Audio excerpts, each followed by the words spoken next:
शुरू करते हैं आज का प्रैक्टिस सेट। ये प्रैक्टिस सेट जो है उत्तराखंड पुलिस पटवारी फॉरेस्ट गार्ड वीडियो और समूह भाव के लिए अत्यंत महत्वपूर्ण है, यानी कि यूके ट्रिपल एससी के पेपर के लिए बहुत ही महत्वपूर्ण है। और ये हमारा 23वां प्रैक्टिस सेट है जो आरसी एकेडमी की ओर से हर सैटरडे को और या संडे को जो है यूट्यूब में अपलोड किया जाता है। और जिन्होंने इससे पहले के 22 प्रैक्टिस सेट नहीं देखे, ये बिल्कुल एकदम नए सिलेबस पर आधारित है। वो आप जो है क्या कहते हैं डिस्क्रिप्शन में लिंक दे दूंगा, तो वहाँ पर जाके आप जो है उन्हें लगा सकते हैं। और अगर किसी को जो है इसकी PDF फाइल चाहिए तो हमारे टेलीग्राम चैनल पर जाकर जो है उसे ज्वाइन कीजिए और इसकी PDF फाइल जो आप देख सकते हो इस पेपर की, और साथ ही जो है टेलीग्राम चैनल की लिंक भी मैं डिस्क्रिप्शन में दे दूंगा। चलो शुरू करते हैं आज का प्रैक्टिस सेट। तो पहला क्वेश्चन है इसमें, माता पिता द्वारा पुत्र को लिखे गए पत्र में माता पिता द्वारा क्या अभिवादन किया जाना चाहिए।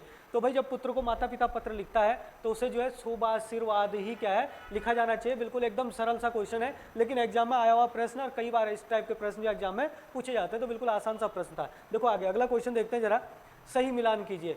यहाँ पे देखना आप लोग मिलान करना है कि जिसका अहंकार चूर हो गया हो तो उसे कहते हैं आत्मगर्व। क्या कहते हैं उसे? आत्मगर्व कहते हैं। जो अपने वीर्य को ना गिरने दे उसे कहते हैं ऊर्ध्वरेता कहते हैं। जिसका जवाब ना दिया गया हो, जिसका जवाब ना दिया गया हो उसे कहते हैं अनिस्तीर्ण। ऊंचे स्वर में उच्चारण किया गया हुआ हो तो इसको कहते हैं ऊर्ध्वोच्चारित। तो इसका मतलब क्या हुआ कि पहले का पहला है, दूसरे का तीसरा, पहले का पहला है और दूसरे का तीसरा, तीसरे का दूसरा, चौथे का चौथा, तो डी इसका जो है सही आंसर हो जाएगा। ये सब एग्जाम में आए हुए प्रश्न ये भी, तो आप लोग इनको जरा देख लेना अच्छे से, एग्जाम में पूछे जा सकते हैं दोबारा, है ना। अगला क्वेश्चन देखो, इनमें से कौन सी रचना जयशंकर प्रसाद की नहीं है? इनमें से कौन सी रचना जयशंकर प्रसाद की नहीं है? देखो भाई, झरना काव्य है, कविता काव्य संग्रह है, ये झरना जयशंकर प्रसाद का है। इंद्रजाल कहानी है, ये भी जयशंकर प्रसाद की कहानी है इंद्रजाल। तुलसीदास काव्य की बात करें तो ये जो तुलसीदास एक रचना है, काव्य है, ये रचना जो है सूर्यकांत त्रिपाठी निराला जी की है। किसकी है? निराला जी की है। बहुत महत्वपूर्ण कविता काव्य संग्रह है ये तुलसीदास, है ना, किसका? सूर्यकांत त्रिपाठी निराला की। अगर हम चंद्रगुप्त नाटक की बात करें तो ये नाटक एक चंद्रगुप्त जो है ये भी जयशंकर प्रसाद द्वारा जो है लिखा गया नाटक है। अगर हम अप्सरा की बात करें तो अप्सरा जो एक उपन्यास है ये भी सूर्यकांत त्रिपाठी निराला का है, तो ये भी किसका है? सूर्यकांत त्रिपाठी निराला का है। तो ये भी आपको ध्यान रखना है। इसका मतलब ये कह रहा है कि इनमें से कौन सी रचना जयशंकर प्रसाद की नहीं है? तो एक सूर्य तुलसीदास और ये अप्सरा जयशंकर प्रसाद की नहीं है, बाकी सब जयशंकर प्रसाद की है। तो यानी कि तीसरा और पांचवा इसका आंसर हो जाएगा। तो देखिए जरा क्या है इसके ऑप्शन में, तीसरा और पांचवा, तो सी इसका क्या हो जाएगा? आंसर हो जाएगा तीसरा और पांचवा। अगला क्वेश्चन है, कला और बूढ़ा चांद किसकी रचना है? तो कला और बूढ़ा चांद रचना की अगर बात करें तो ये रचना जो सुमित्रा नंदन पंत की है, इस रचना को जो है 1959 में प्रकाशित किया गया था। और 1960 में जो है कला और बूढ़ा चांद के लिए सुमित्रा नंदन पंत को साहित्य अकेडमी पुरस्कार मिला था। पेपर में प्रश्न आता है साहित्य अकादमी पुरस्कार, प्रश्न बनता है पेपर में कि सुमित्रा नंदन पंत को किस रचना के लिए साहित्य अकेडमी पुरस्कार मिला था? तो कला और बूढ़ा चांद के लिए मिला था। और कब मिला था? 1960 में मिला था। ठीक है, तो ये भी बहुत महत्वपूर्ण है। अगला क्वेश्चन, इनमें से कौन सा एक उपदेशात्मक पहाड़ी गीत है? तो अब जरा इन गीतों के बारे में देखते हैं। जरा सबसे पहले हम बात करें यहाँ पे पट गीत की। तो ये जो पट गीत है आप लोगों ने देखा होगा, जैसे भगवत गीता है, भगवत गीता पर जैसे उपदेश होते हैं दिए, है ना, मतलब धर्म से आधारित उपदेश है, या फिर और उपदेश होते हैं जो सामाजिक जीवन से संबंधित उपदेश है, या फिर हमारे वेदों से पुराणों से संबंधित जो मिले जुले जैसे उपदेश होते हैं, तो वो जो है इसमें पट गीत में उस टाइप के उपदेश जो दिए गए हैं। अगर हम चूरा गीत की बात करें तो चूरा गीत क्या है कि ये जो मतलब आपके जैसे बुजुर्ग चरवाहे होते हैं ना, कौन होते हैं? बुजुर्ग चरवाहे, जो मतलब अपने गायों को भेड़ों को चरवाते हैं। तो बुजुर्ग चरवाहों द्वारा जो है क्या कहते हैं आपके जो मतलब कम उम्र के जो चरवाहे होते हैं ना, यानी कि जवान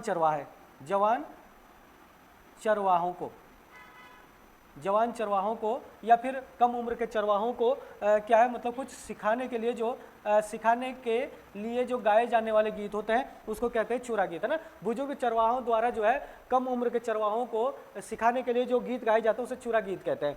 यहाँ पे कह रहा है जागर गीत। आपको पता है कि जागर गीत जैसे आपके जो है पांडव नृत्य होता है उसमें भी जागर गीत गाए जाते हैं देवी देवताओं के लिए जो है, या फिर जैसे कोई महान इंसान होता है उसकी डेथ हो जाती है उनके ऊपर भी जागर गीत बने हुए हैं, है ना, तो वो जागर गीत होता है। छपेली क्या कहते हैं चौपती गीत की बात करें तो चौपती गीत जो है मतलब एक तांद टाइप की जो है जैसे होती है वैसे मतलब एक दूसरे का हाथ पकड़ के जो ऐसे मतलब गोलाई में समूह में गाया जाता है, तो वो चौपती गीत होता है। तो यहाँ पे कह रहा था कि वो उपदेशात्मक पहाड़ी गीत कौन सा है? तो पट गीत होता है। इसमें उपदेशात्मक है, और ये वाला जो गीत है ये कोई सिखाने के लिए कुछ चीज़ करना अलग चीज़ है और उपदेश देना अलग चीज़ होता है। तो उपदेशात्मक गीत क्या है? आपका पट गीत हो जाएगा इसमें से। अगला क्वेश्चन देखो जरा क्या है। अगला क्वेश्चन है, छील डालियन मुहावरे का अर्थ है। देखो छील डालियन मुहावरे का अर्थ क्या होता है, तो ढील देना, झगड़े की स्थिति पैदा करना, खोल देना और झगड़ा करना, है ना। तो छील डालन का मतलब होता है एक हिसाब से मतलब उकसा देना किसी को, तो क्या होगा इसका आंसर कि झगड़े की स्थिति पैदा करना, तो बी इसका जो है आंसर हो जाएगा। ठीक है, अगला क्वेश्चन है, अगला क्वेश्चन है सुषमा संगीता और मीणा दौड़ रही थी, किस प्रकार का वाक्य है। बिल्कुल देखो सुषमा संगीता और मीणा दौड़ रही थी, देखो एक है सुषमा, एक है आपका संगीता और एक है मीणा, ये क्या कहते हैं यहाँ पे कोमा होना था, सुषमा संगीता और मीणा दौड़ रही थी, किस प्रकार का वाक्य है, तो ये क्या है आपका साधारण वाक्य होगा, साधारण वाक्य, या फिर आप बोल सकते हो इसको सरल वाक्य, है ना, सरल वाक्य होगा। तो यहाँ पे और आया बीच में, तो इसके चक्कर से बहुत सारे लोग जो इसको संयुक्त वाक्य समझ लेते हैं। संयुक्त वाक्य तब होता है जब दो उपवाक्य या फिर दो सरल वाक्य आपस में मिलते हैं, तो ये तो एक ही वाक्य है, तो दो कोई सरल वाक्य नहीं मिल रहे, ये केवल नाम के बीच में आए, जब नाम के बीच में और तथा या ऐसे शब्द आए तो वो सरल वाक्य ही होता है। तो यहाँ पे क्या हो जाएगा, सरल वाक्य या साधारण वाक्य, तो ए ही नंबर पे इसका आंसर हो जाएगा। तो देखो इनमें से सरल वाक्य, मिश्रित वाक्य, संयुक्त वाक्य, सरल और मिश्रित संयुक्त दोनों, तो सरल वाक्य इसका आंसर हो जाएगा। अनंत में उपसर्ग होगा, तो देखो भाई अनंत में उपसर्ग होगा, तो अनंत में क्या उपसर्ग होगा, जरा आप लोग देखिए यहाँ पे कि जैसे अनंत है, तो अनंत शब्द जो है किससे बना हुआ है, किससे बना हुआ है, अन प्लस अंत से बना हुआ है ना। तो इसमें उपसर्ग क्या हो जाएगा आपका, अन उपसर्ग हो जाएगा। ठीक है ना, अन उपसर्ग हो जाएगा, यानी कि बी इसका सही आंसर हो जाएगा। इनमें से प्रत्येक के लिए कौन सा, इनमें से प्रत्येक के लिए कौन सा सत्य है, सॉरी प्रत्यय होगा यहाँ पे, ये थोड़ा सा मिसप्रिंट हो गया यहाँ पे भाई, प्रत्येक नहीं होगा, यहाँ पे क्या होगा, प्रत्यय होगा। ये प्रत्यय पूछा जाए कि प्रत्यय के लिए कौन सा सही होगा इसमें से। देखो प्रत्यय विकारी शब्दों के अंत में जुड़ते हैं, बिल्कुल सही कह रहा है कि जो प्रत्यय होते हैं वो विकारी शब्दों के अंत में ही जुड़ते हैं। प्रत्यय अविकारी शब्दों के अंत में जुड़ते हैं, तो प्रत्यय अविकारी शब्दों के अंत में नहीं जुड़ते हैं, विकारी शब्दों के अंत में जुड़ता है। अभी मैं बताता हूँ, प्रत्यय विकारी और अविकारी दोनों प्रकार के शब्दों के अंत में जुड़ते हैं, तो ये भी क्या कहता है आपका गलत हो गया, तो केवल पहला सही है। देखो ऐसा क्यों है, आप लोगों ने देखा होगा कि एक होता विकारी शब्द और एक होता अविकारी शब्द। तो विकारी शब्द क्या होते हैं, जिन्हें लिंग, वचन, काल और कारक के आधार पर परिवर्तित किया जा सकता है, विकारी शब्द होते हैं। भाई जब विकारी शब्दों के साथ प्रत्यय और उपसर्ग लगेंगे, है ना, किसी भी शब्द के साथ, तभी तो उसमें परिवर्तन आ सकता है। तो परिवर्तन तो केवल उनमें आ सकता है जो विकारी शब्द होता है, इसलिए अविकारी शब्दों के साथ कभी भी प्रत्यय नहीं लगेगा, ना तो प्रत्यय लगता है ना उपसर्ग लगता है। उपसर्ग और प्रत्यय हमेशा विकारी शब्दों के साथ ही लगते हैं, तो ए इसका क्या हो जाएगा, सही आंसर हो जाएगा। अगला क्वेश्चन देखना, किस वाक्य में क्या कह रहे हैं यहाँ पे, किस वाक्य में संबंध बोधक अभिकारी शब्द होगा। संबंध बोधक अभिकारी शब्द, देखो जरा, संबंध बोधक अभिकारी शब्द क्या होता है कि जो एक बात को दूसरे बात से जोड़ता है, या वाक्य के मतलब संज्ञा सर्वनाम का संबंध वाक्य के दूसरे शब्दों से बताता है, वहां पे जो है संबंध बोधक अभिकारी शब्द होता है। जैसे यहाँ पे देखो राधा, राधा ये संज्ञा है और श्याम परेशान है ना, राधा के बिना श्याम परेशान है, तो यहाँ पे जो श्याम परेशान है उस शब्द को किससे जोड़ रहा है, राधा से जोड़ रहा है, और राधा क्या अपने आप में संज्ञा है ना। ये संज्ञा या सर्वनाम से, संज्ञा या सर्वनाम का संबंध वाक्य के दूसरे शब्दों से जोड़ने वाले शब्दों को क्या कहते हैं, संबंध बोधक अभिकारी शब्द कहते हैं। यानी कि यहाँ पे जो के बिना शब्द यहाँ पे दिया हुआ है, ये क्या हो जाएगा, संबंध बोधक अभिकारी शब्द हो जाएगा इसमें, है ना। अगर हम यहाँ पे देखो वर्षा हो रही थी इसलिए मैं स्कूल नहीं गया, तो जो इसलिए है ये क्या कहते हैं, एक शब्द वर्षा हो रही थी और मैं स्कूल नहीं गया, इन दोनों उपवाक्यों को आपस में जोड़ रहा है, या फिर इन दोनों सरल वाक्यों को जोड़ रहा है, तो यहाँ पे क्या हो जाएगा, ये मतलब संयुक्त मतलब संबंध बोधक अभिकारी शब्द नहीं होगा, यहाँ पे समुच्चय बोधक, ये क्या हो जाएगा आपका, इसलिए क्या हो जाएगा यहाँ पे समुच्चय बोधक अभिकारी शब्द हो जाएगा, समुच्चय बोधक अभिकारी शब्द हो जाएगा इसमें। अगर आप यहाँ पे देखो राम घर ही जाता है, देखो परसों मुझे किसी ने जो है एक कमेंट किया था कि सर निपात क्या होता है ना, व्हाट्सएप में किसी बच्चे ने पूछा था सर निपात क्या होता है। जो निपात होता है उसे अवधारक भी बोलता है भाई, निपात को क्या बोलता है, अवधारक भी बोलता है। ऐसे शब्द जो किसी वाक्य में विशेष प्रकार का बल भर देते हैं उसे क्या कहते हैं, निपात या अवधारक कहते हैं। तो यहाँ पे देखना राम घर ही जाता है, तो इसने इस वाक्य में क्या एक विशेष प्रकार का बल भर दिया, तो ये ही इसमें क्या है, निपात है। ही हो सकता है, तक हो सकता है, भी हो सकता है, तो ऐसे शब्दों को निपात या अवधारक कहते हैं। तो ये तो मतलब निपात वाला वाक्य है, ये आपका जो है समुच्चय बोधक वाला वाक्य है, और ये क्या है आपका संबंध बोधक अभिकारी शब्द वाला वाक्य है। तो ए इसका क्या हो जाएगा, आंसर हो जाएगा। अगला क्वेश्चन देखते हैं यहाँ पे, रवि ने क्रिकेट खेला है, वाक्य में किस प्रकार का भूतकाल होगा। रवि ने क्रिकेट खेला है, वाक्य में किस प्रकार का भूतकाल होगा। देखो भाई सामान्य भूतकाल की अगर हम बात करें तो सामान्य भूतकाल वो होता है कि जो मतलब सिंपल रूप से होता है, जिसका ये पता नहीं चलता काम अभी हुआ है या बहुत पहले हुआ है या होने वाला है या हो रहा था, कुछ खास पता नहीं चलता और मतलब नॉर्मल रूप से आ जाता है। जैसे अगर ये होता कि रवि ने क्रिकेट खेला था, तो आपका क्या हो जाता है, सामान्य भूतकाल हो जाता है। तो ये सामान्य भूतकाल तो है नहीं। आसन भूतकाल क्या होता है कि ऐसा वाक्य जो ऐसा लगता है हमें कि वर्तमान काल हो, लेकिन क्या कहते हो भूतकाल होता है लेकिन वर्तमान काल के बहुत नजदीक होता है। आसन का मतलब होता है नजदीक, है ना, आसन का मतलब क्या होता है, नजदीक। देखो आसन के भी दो अर्थ होते हैं भाई, एक आसन है आपका ये एक है आपका ये वाला आसन जिसमें 9 पूरा और आधा होता है, और एक आसन होता है ये, एक आसन होता है ये मतलब ग्रुप सी के पेपर में आ भी चुका है युग्म शब्दों में। इस आसन का मतलब होता है पास, या फिर आप बोल सकते हो इसको नज़दीक, पास या नज़दीक बोल सकते हो। और इसका अर्थ होता है, इस आसन का अर्थ होता है, इस आसन का अर्थ होता है मतलब स्थान, या मतलब बैठने का स्थान, या मतलब बैठने की जो गद्दी होती है उसको भी बोल सकते हो आप लोग। तो यहाँ पे जो आसन का मतलब होता है पास, तो यहाँ पे देखा रवि ने क्रिकेट खेला है, मतलब रवि ने क्रिकेट खेला है मतलब अभी अभी थोड़ी देर पहले खेला है, तो ऐसा लग रहा है जैसे वर्तमान काल होगा, जबकि ये वर्तमान काल नहीं है, भूतकाल है, बीता हुआ, तो अभी अभी का बीता हुआ, तो मतलब वर्तमान काल के बहुत नज़दीक का या पास का, तो इसको हम आसन्न भूतकाल बोलेंगे। तो इसका बी आंसर होगा। हेतु हेतु मध्य भूतकाल होता है, जिसमें मतलब क्या होती है, सर्द होती है, जैसे कि अगर वर्षा होती तो फसल अच्छी होती, इस टाइप के वाक्य होते तो वहाँ पे हेतु हेतु मध्य भूतकाल होता है। जैसे रवि ने क्रिकेट खेला है, रवि क्रिकेट खेलेगा तो इंडिया मैच जीतेगी, तो ये आसन तब होता है ना, हेतु हेतु मत तब होता है, ठीक है। तो बी इसका आंसर हो जाएगा। चलो अगला क्वेश्चन है, राम ने भिखारी को, ये तो बहुत ही आसान है, राम ने भिखारी को पैसे दिए, राम ने भिखारी को पैसे दिए, तो यहाँ पे जो है को किस कारक की विभक्ति है। देखो जब किसी को कुछ, देखो को तो वैसे क्या है आपका पता ही है, संप्रदान कारक की विभक्ति तो है ही, लेकिन थोड़ा सा अगर कंफ्यूजन हो तो आप इस तरीके से ध्यान रखोगे कि जहाँ पे किसी को दिया जाता है, जहाँ पे किसी को कुछ दिया जाता है या किसी के लिए कुछ किया जाता है, वहाँ पे हमेशा क्या होता है, संप्रदान कारक होता है। तो यहाँ पे क्या है कि भिखारी को जो है राम के द्वारा कुछ दिया जा रहा है या किया जा रहा है, तो संप्रदान कारक हो जाएगा। अगला क्वेश्चन है, कार्यालय आदेश में अधिकारी का हस्ताक्षर किस स्थान पर आएगा। तो जो कार्यालय आदेश होता है उसमें अधिकारी का, आप लोगों ने जब अधिकारी जो है कोई अपना आदेश जारी करेगा तो इस तरीके से लिखेगा, वो अपना आदेश ऐसे करके लिखेगा, और लास्ट में इस जगह जो वो अपने क्या कर देगा, ऐसे करके हस्ताक्षर कर देगा। तो हस्ताक्षर क्या होता है आपका कि नीचे दाएं, तो नीचे दाएं होगा, तो यहाँ पे लिखा नीचे दाहिनी ओर जो है वो अपना हस्ताक्षर करेगा, तो बी इसका आंसर हो जाएगा। अगला क्वेश्चन देखें जरा, मैं जानता हूं कि वह आपका भाई है, इसमें किस प्रकार का आश्रित उपवाक्य है। देखो यहाँ पे लिखा संज्ञा प्रधान आश्रित उपवाक्य, विशेषण प्रधान आश्रित उपवाक्य, क्रिया विशेषण प्रधान आश्रित उपवाक्य।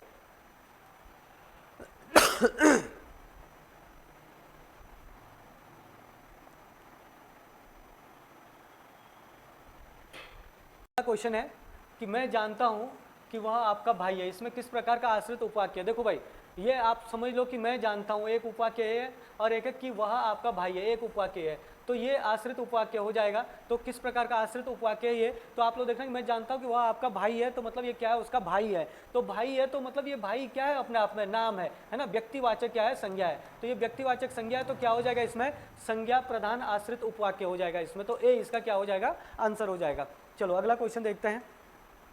अगला क्वेश्चन है, मानव में प्रत्यय है, मानव में प्रत्यय होगा। तो देखो भाई थोड़ा सा ध्यान देना, बहुत महत्वपूर्ण है। जैसे मानव है ना, संस्कृत में मानव जब लिखोगे आप लोग, तो मानव का मूल शब्द ये होता है मानव, ऐसे लिखा जाता है। मूल शब्द में मानव कैसे लिखा था, मानव, और मौ के नीचे हलंत, इसके साथ अ नहीं होता फिर हलंत में, है ना, तो इसके साथ जब अ जोड़ोगे आप लोग तब जाके ऐसे बनता है, तब जाके ऐसे बनता है मानव, है ना। इसका मतलब क्या है, इसमें अ जो है क्या है, प्रत्यय जुड़ा हुआ है, तो अ यानी कि सी इसका जो है आंसर हो जाएगा। अगला क्वेश्चन है, इनमें से कौन सा गुण संधि का उदाहरण है। देखो भाई जरा गुण संधि का उदाहरण कैसा कौन सा होगा, इसमें महण दिया हुआ है, ग्रीष्म ऋतु दिया हुआ है, और इतरेतर दिया है, और एक दिया उपरोक्त सभी। तो पहले इसका संधि विच्छेद करते हैं तब बताते हैं जरा। सबसे पहले तो हमें ये देखना है कि गुण संधि होती कहाँ पे। गुण संधि कहाँ होती है, जहां प्लस से पहले या तो अ होगा या आ होगा। जब आप संधि विच्छेद करोगे ना, तो प्लस से पहले अ या आ में से कोई एक होगा, और प्लस के बाद आपका छोटी ई हो सकती है, बड़ी ई हो सकती है, छोटा ऊ हो सकता है, बड़ा ऊ हो सकता है, और री हो सकता है। तो मतलब प्लस से पहले जो है ओ या आ में से कोई एक होगा, और प्लस के बाद इनमें से कोई एक होगा, तो वहां पे आपकी क्या हो जाएगी, गुण संधि हो जाएगी।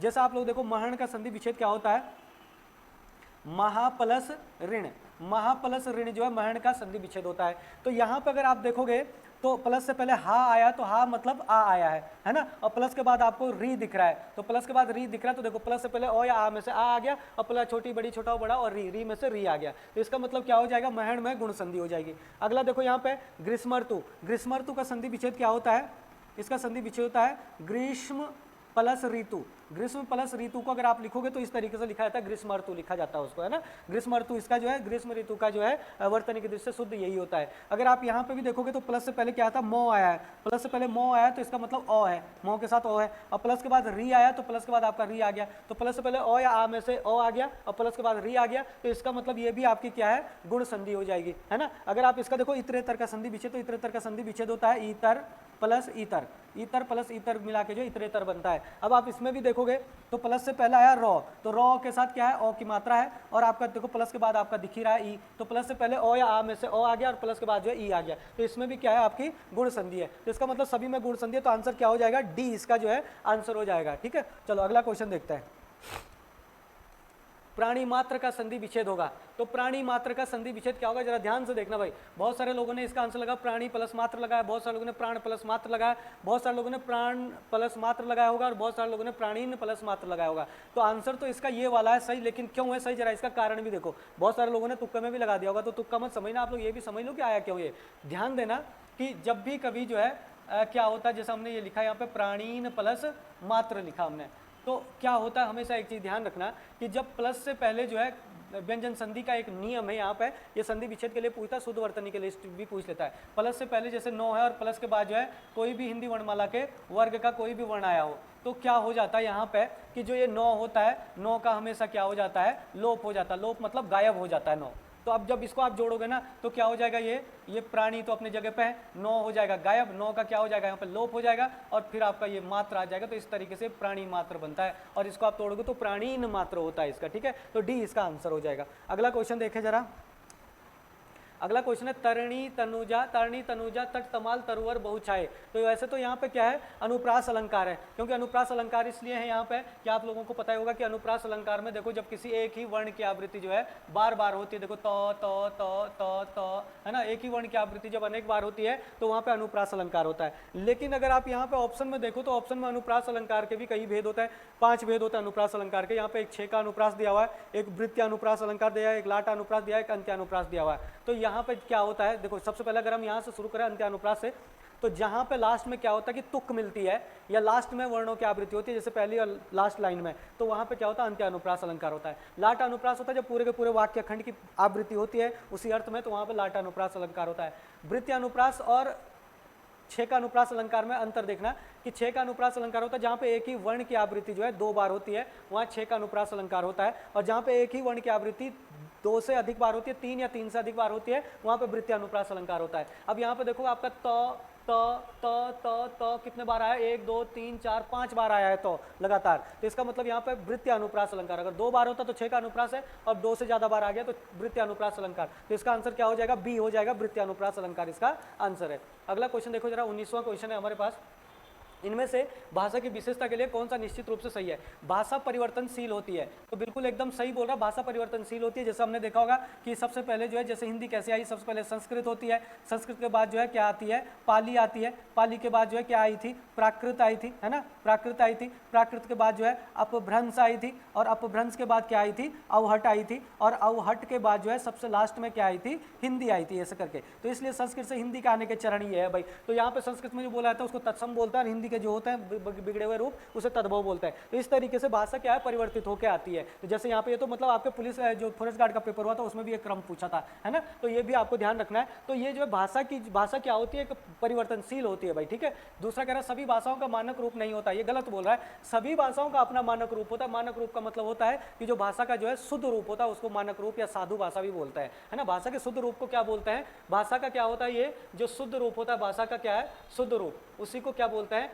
साधु भाषा बोलते हैं, उसी को क्या बोलते हैं, साधु भाषा, और या फिर उसी को मानक भाषा भी बोल लेते हैं। ठीक है ना, तो मानक भाषा जो हर भाषा का अपना मानक रूप होता है। तो ये गलत बोला कि नहीं होता है ना। भाषा का स्वरूप सरल से कठिन माध्यम की ओर बढ़ता है, तो ये बिल्कुल सही बोला कि जो भाषा का जो स्वरूप होता है ना वो सरल माध्यम से कठिन माध्यम की ओर बढ़ता है। जैसे भाषा, सॉरी ये गलत बोल रहा है भाई, कि जो भाषा का स्वरूप होता है सरल माध्यम से कठिन माध्यम की ओर नहीं बढ़ता, बल्कि कठिन से सरल माध्यम की ओर बढ़ता है। जैसा आप लोग देखो संस्कृत बहुत टफ होती थी, संस्कृत के बाद पाली आई थोड़ी आसान, फिर प्राकृत आई थोड़ी आसान। अब देखो पाली और प्राकृत अशोक शिला लेके, इससे पहले कि संस्कृत कोई पढ़ ही नहीं सकता, अब यहाँ पे अशोक शिला को बड़े मुश्किल से पढ़ा गया। फिर अपभ्रंश आया, अपभ्रंश और आसान होगी। जैसे आप लोगों ने सुना होगा कि स्वयंभू को अपभ्रंश का वाल्मीकि कहते हैं, तो अपभ्रंश में लगभग 800 ईस्वी के आसपास जो रचनाएं होने लगी। फिर अवट आई, जैसे खड़ी बोली वगैरह, और फिर हिंदी आई तो हिंदी और भी सरल होगी। तो कठिन से सरल माध्यम की ओर जो है भाषा का जो है क्या होता है, रूप बदलता रहता है। तो ये भी गलत बोल रहा है, यहाँ पे सरल से कठिन बोल रहा है, सरल से कठिन नहीं होगा बल्कि कठिन से सरल होगा। तो केवल पहला सही है, तो ए इसका जो है आंसर हो जाएगा। अगला क्वेश्चन देखना, सही मिलान कीजिए। यहाँ पे देखो भाई जरा सही मिलान करना है, ह्रस्व स्वर। देखो सबसे पहले आप लोग देखना, ये वाला क्वेश्चन बड़ा जबरदस्त क्वेश्चन है, बार बार ग्रुप सी के पेपर में इस टाइप से क्वेश्चन ही पूछ रहा है। कभी सिंगल पूछ लेता अग्रस्वर के लिए, कभी पश्च, कभी मध्य स्वर के लिए। तो आप लोग देखना, इसका एक पैटर्न बनाता हूं मैं आपको, बहुत आसान पैटर्न समझाता हूं, जरा देखना। अ, आ, छोटी बड़ी, छोटा ओ, बड़ा ओ, री, ए आई ओ आओ।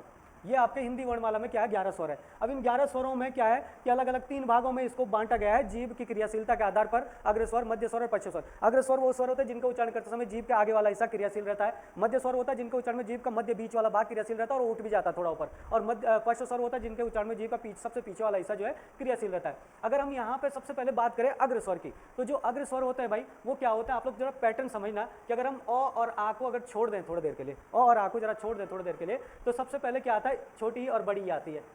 ऊपर वाली लाइन में सबसे पहले छोटी और बड़ी आती है अगर ओ और आ को छोड़ दे, और नीचे वाली लाइन में ए और आई आता है ना। तो आपको क्या ध्यान रखना है, एक छोटी और बड़ी, ए और आई, तो ये आपके जो है किस में आता है, अग्रस्वर में आता है, और इनके साथ एक क्या हो जाता है, री आ जाता है। ठीक है, ये आ गया अग्रस्वर में।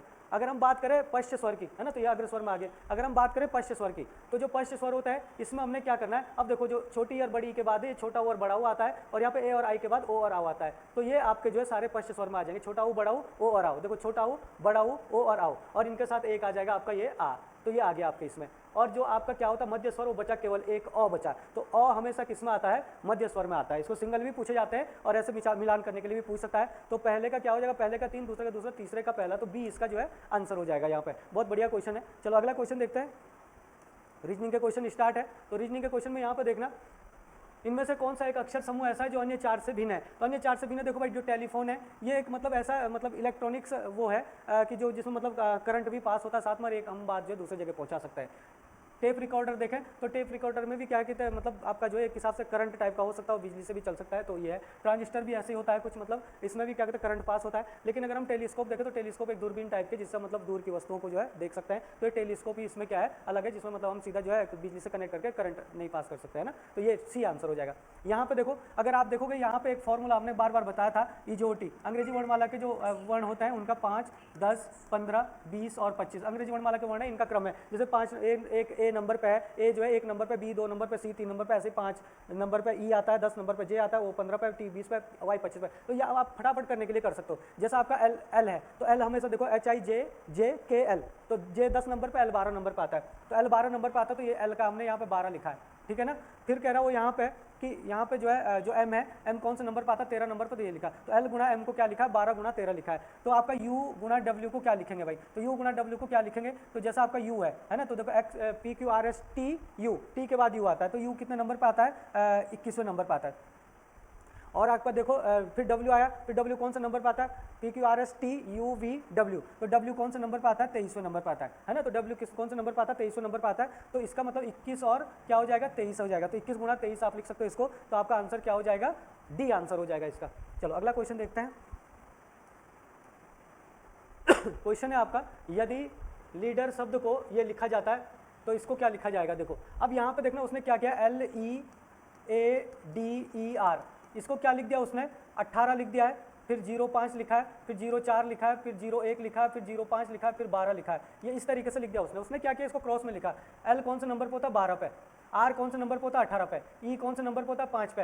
ये देखो ई कौन से नंबर पे होता है, 5 पे। ए कौन से नंबर पे होता है, 1 पे। डी कौन से नंबर पे होता है, 4 पे। ऐसे करके क्रॉस में लिखा हुआ है। ऐसे आपका जो इस पे भी लिख सकते हो LIGHT। तो आप लोग देखो एल कौन से नंबर पे होता है, 12 पे, तो इसका 12 हो जाएगा, है ना। आई कौन से नंबर पे होता है, 9 नंबर पे, तो इसका 9 हो जाएगा, है ना। और जी कौन से नंबर पे होता है, 7 पे, तो इसका 7 हो जाएगा। एच कौन से नंबर पे होता है, EJOT में, है ना। एच कौन से नंबर पे होता है, एच कौन से नंबर पे होता है, HI 8 नंबर पे, एच होता है 8 नंबर पे।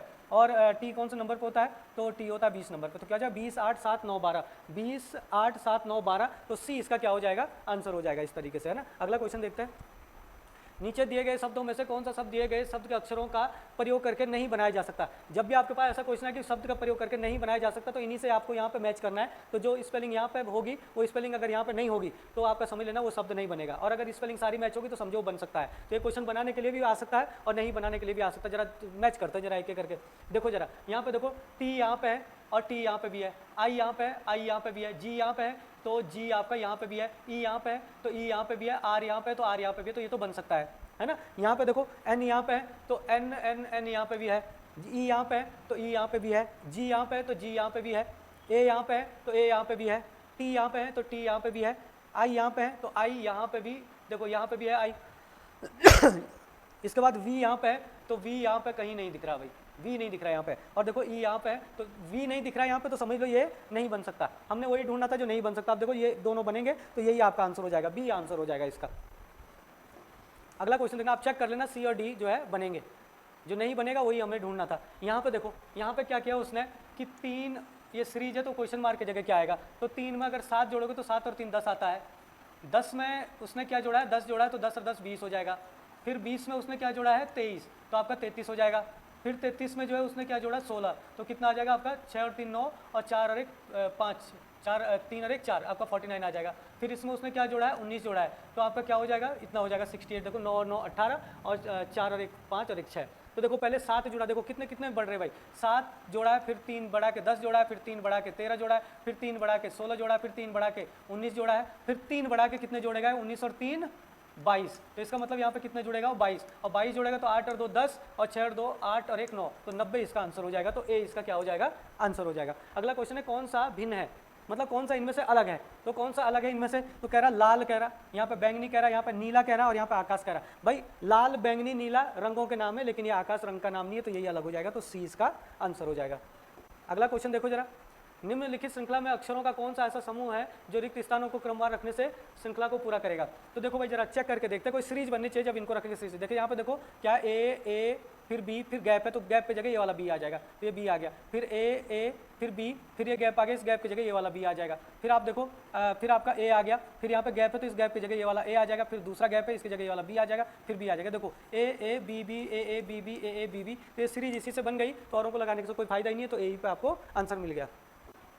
अगला क्वेश्चन देखो जरा, निम्नलिखित में से कौन सा विकल्प दिए गए शब्दों के सार्थक क्रम को दर्शाता है। ये देखो जरा, ये जो है कई बार पेपर में आ गया वही वाला क्वेश्चन। तो यहाँ पे देखना, सबसे पहले क्या होता है कि जब भी कोई भर्ती होती है तो सबसे पहले क्या निकलता है, विज्ञापन निकलता है, तो 3 सबसे पहले आ जाएगा, है ना। जब विज्ञापन निकल जाता है तो उसके बाद आवेदन भरे जाते हैं, मतलब फॉर्म भरे जाते हैं, तो 2 आ जाएगा। जब फॉर्म भरे जाते हैं तो उसके बाद जो साक्षात्कार होता है तो 4 हो जाएगा। जब साक्षात्कार हो जाता है तो उसके बाद नियुक्ति होती है तो आपका 5 आ जाएगा। और जब नियुक्ति हो जाती है तो उसके बाद परिवीक्षा होती है। परिवीक्षा होती है जो एक मतलब चयन होने के बाद या नियुक्त होने के बाद जो एक ट्रेनिंग पीरियड होता है 8-9 महीने का, उसको परिवीक्षा बोलते हैं। 9 महीने कहीं कहीं पे 2 साल का भी होता है। तो आपका 3 2 4 5 1, 3 2 4 5 1, तो बी इसका क्या हो जाएगा, आंसर हो जाएगा। चलो अगला क्वेश्चन देखें जरा, लड़कों की एक पंक्ति में मनीष बाएं से 9वां है, बायां इधर से होता है भाई, मनीष बाएं से क्या है 9वां, तो देखो ये 9वें नंबर पे कौन है, मनीष है। और सुरेश दाएं से 9वां है, और सुरेश क्या है, दाएं से इधर से, दायां इधर से होता है, तो इधर से सुरेश है और ये भी 9वां है ना, 9वां है। यदि वे अपना स्थान बदल लेते हैं, मतलब ये सुरेश तो आ जाएगा मनीष की जगह और मनीष चले जाएगा सुरेश की जगह, तो मतलब सुरेश यहाँ आ गया, है ना, और मनीष आ जाएगा आपका यहाँ पे, स्थान बदल दिया, तो सुरेश दाएं से 18वां हो जाता है। तो सुरेश जो है दाएं से 18वां, तो दायां इधर से होता है ना, तो दाएं से क्या हो जाता है सुरेश 18वां, तो ये वाला स्थान दाएं से 18वां हो जाता है। तो पंक्ति में कुल कितने लड़के हैं, तब देखो भाई हमें पता चल गया ना कि यहाँ से यहाँ तक तो 18 लोग हैं, है ना, और यहाँ से यहाँ तक कितने थे 9, तो 18 और 9 को जोड़ोगे तो 18 और 9 कितना होता है 27। लेकिन आप देखो ये नंबर 2 बार रिपीट हो जाएगा, तो एक माइनस करोगे तो कितने हो जाएंगे 26, तो 26 इसका क्या हो जाएगा, आंसर हो जाएगा। चलो रीजनिंग का लास्ट क्वेश्चन है, देखो 6 मित्र ABCDEF पूर्व की ओर मुंह करके बैठे हैं। देखो 6 मित्र है भाई, है ना, 6 मित्र है, 1 2 3 4 5 और 6, और पूर्व की तरफ को मुंह करके बैठे हैं ना, पूर्व इधर को होता है, तो पूर्व की ओर मुंह करके बैठे, तो इधर को मुंह करके सब बैठे हैं ना। तो कह रहा है कि A तथा E के मध्य में जो C है ना, C वो किसके मध्य में, हम जरा रफ बना रहे हैं अभी, फिर हम इधर बनाएंगे, रफ इधर बना लेते हैं, जरूरी नहीं कि सी यहाँ पे भी हो सकता है, सी यहाँ पे भी हो सकता है, यहाँ पे भी हो सकता है। तो कह रहा है कि सी ए तथा ई के मध्य में, तो चलो हमने ए यहाँ बता दिया और ई यहाँ बना दिया, सी ए और ई के मध्य में हमने मध्य में बना दिया। हो सकता है ई इधर हो और ए इधर हो, लेकिन हो सकता है यही मैच हो जाए जो हम बना रहे हैं ना, मध्य में हो। बी ई के निकट दाएं हैं, जो बी है वो ई के निकट दाएं, तो ई का मुंह इधर है तो इसका दाएं इधर हो जाएगा, तो जो बी है वो ई के निकट जो है दाएं है, लेकिन डी के बाएं है, लेकिन डी के बाएं है तो डी मतलब यहाँ पे होना चाहिए, तो जो बी है वो ई के तो हो गया दाएं और डी के हो गया ये बाएं, है ना, बाईं ओर है। एफ दाएं छोर पर नहीं है, जो एफ है वो दाएं छोर पर नहीं है, जब इधर को मुंह है तो दाएं छोर तो इधर है, इसका मतलब एफ आपका यहाँ हो गया, ये तो मतलब अपने आप ही सीधे के सीधे बन गए, है ना। तो ई के दाईं ओर कितने व्यक्ति है, तो जो ई के दाईं ओर है तो ई है यहाँ पे, तो ई के दाईं ओर कितने व्यक्ति है, तो 1 2, बी और डी है तो 2 लोग है, तो बी इसका क्या हो जाएगा, आंसर हो जाएगा, ठीक है ना। तो जिनको जो इसकी पीडीएफ फाइल लेनी है वो हमारे टेलीग्राम चैनल को ज्वाइन करके आप उस वहाँ से पीडीएफ फाइल जो है देख सकते हैं इस पेपर की। और अभी हमारे जो है पूरे के पूरे जो 100 नंबर का पेपर है, इसके बाद आपके उत्तराखंड के क्वेश्चन है और उसके बाद जीएस के क्वेश्चन है, तो आप सारे क्वेश्चन लगाइए। 100 नंबर का पेपर है, बिल्कुल एक्साई एग्जैक्ट पेपर आपका जो है ग्रुप सी के पेपर में, पुलिस कांस्टेबल के पेपर में, बीडीओ बीपीडीओ और पटवारी के पेपर में आएगा, ठीक है। क्वेश्चन देखना, निम्न में से सुमेलित कीजिए। तो यहाँ पर सुमेलित करना है आपको, यहाँ पर कुछ पुस्तकें दी है और उनके राइटर दिए हैं, तो उनको आपको देखना है। जैसे लीलानंद कोटनाला, इनकी कौन सी पुस्तक है भाई, इनकी है गढ़वाली छंदमाला, ठीक है। तोताराम कृष्ण गैरोला की पुस्तक है आपकी प्रेमी पथिक, ठीक। महेंद्र योगेंद्रपुरी की पुस्तक है आपकी फुलकंडी, और आपका केशवदास अनुरागी ने लिखा है डोल सागर। यानी कि 3 1 2 4 3 1 2 4 ऑप्शन ए इसका राइट आंसर हो जाएगा, ठीक है। चलो नेक्स्ट क्वेश्चन देखना, निम्नलिखित कथनों पर विचार कीजिए।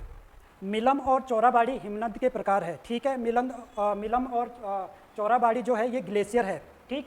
मिलम उत्तरकाशी जिले में स्थित है। मिलम ग्लेशियर उत्तरकाशी में नहीं है, मिलम ग्लेशियर पिथौरागढ़ में है, ठीक है। तो यानी कि ऑप्शन 2 गलत हो जाएगा और पहला सही है, ऑप्शन ए इसका राइट आंसर हो जाएगा, ठीक है। चौराबाड़ी ग्लेशियर आपका रुद्रप्रयाग में है, रुद्रप्रयाग। चलो नेक्स्ट देखना 33 क्वेश्चन, निम्नलिखित में कथनों पर विचार कीजिए।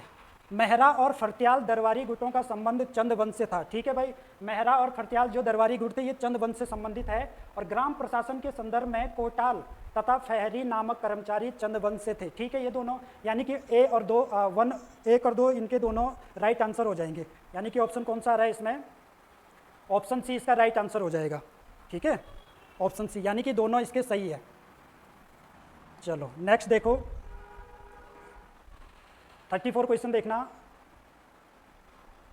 हीरोंदा, हीरोंदा होगा ये, हीरोंदा चरेयू और दोसरू विभिन्न प्रकार की क्या है ये विभिन्न प्रकार के आभूषण है भाई। हीरोंदा आभूषण पहना जाता है आपका पैर में, ठीक है, और चरेयू आपका गले में पहना जाता है, यानी कि आभूषण के ही प्रकार है। चलो नेक्स्ट देखना 35 क्वेश्चन, गोरखों के अधीन गोलादीप, गोरखों के अधीन क्या था, गोलादीप, कड़ाई द्वीप और तराजू द्वीप, ये क्या है, मतलब ये किसके प्रकार थे, तो ये न्याय प्रणाली के प्रकार थे भाई गोरखा शासन काल में, ठीक है। यहाँ पर समझना कि गोरखा शासन काल में जो न्याय करता था, जो न्याय करने वाला अधिकारी होता था उसे बिचारी कहते थे, और ये बिचारी न्याय के लिए इनका प्रयोग करता था, गोला द्वीप, कड़ाई द्वीप और तराजू द्वीप का प्रयोग करता था। चलो नेक्स्ट देखना 36 question, Himalaya action research centre की स्थापना किस वर्ष हुई थी, तो हिमालय एक्शन रिसर्च सेंटर की स्थापना हुई थी 1988 में, और ये हुई थी देहरादून में, ठीक है। 1979 में हैस्को की स्थापना होती है, हैस्को अनिल प्रकाश जोशी के द्वारा, ठीक है। 1974 में हिमालय वन्यजीव संस्थान की स्थापना होती है, हिमालय वन्यजीव संस्थान की स्थापना होती, ठीक है। और 1928 में दूधातोली लोक विकास संस्थान की स्थापना होती है, ठीक। चलो तो इसका आंसर क्या हो जाएगा, बी राइट। नेक्स्ट देखना 37 क्वेश्चन, निम्नलिखित में कौन सा कथन सही है, यहाँ पर सही छांटना आपको। देखो रामगंगा, ये पश्चिमी रामगंगा की बात कर रहा है भाई, पश्चिमी रामगंगा की उत्पत्ति दूधातोली श्रेणी से होती है, ठीक है, यानी कि पहला ही सही मिल गया आपका, ठीक है। बाकी देखो ऑप्शन, पिंडर अलकनंदा से नंद प्रयाग में मिलती है, पिंडर अलकनंदा से नंद प्रयाग में नहीं मिलती है, इनका मिलन होता है आपका कर्ण प्रयाग में। खो नदी की उत्पत्ति केदारनाथ से होती है, गलत, खो नदी कोटद्वार वाले क्षेत्र से निकलती है, ठीक।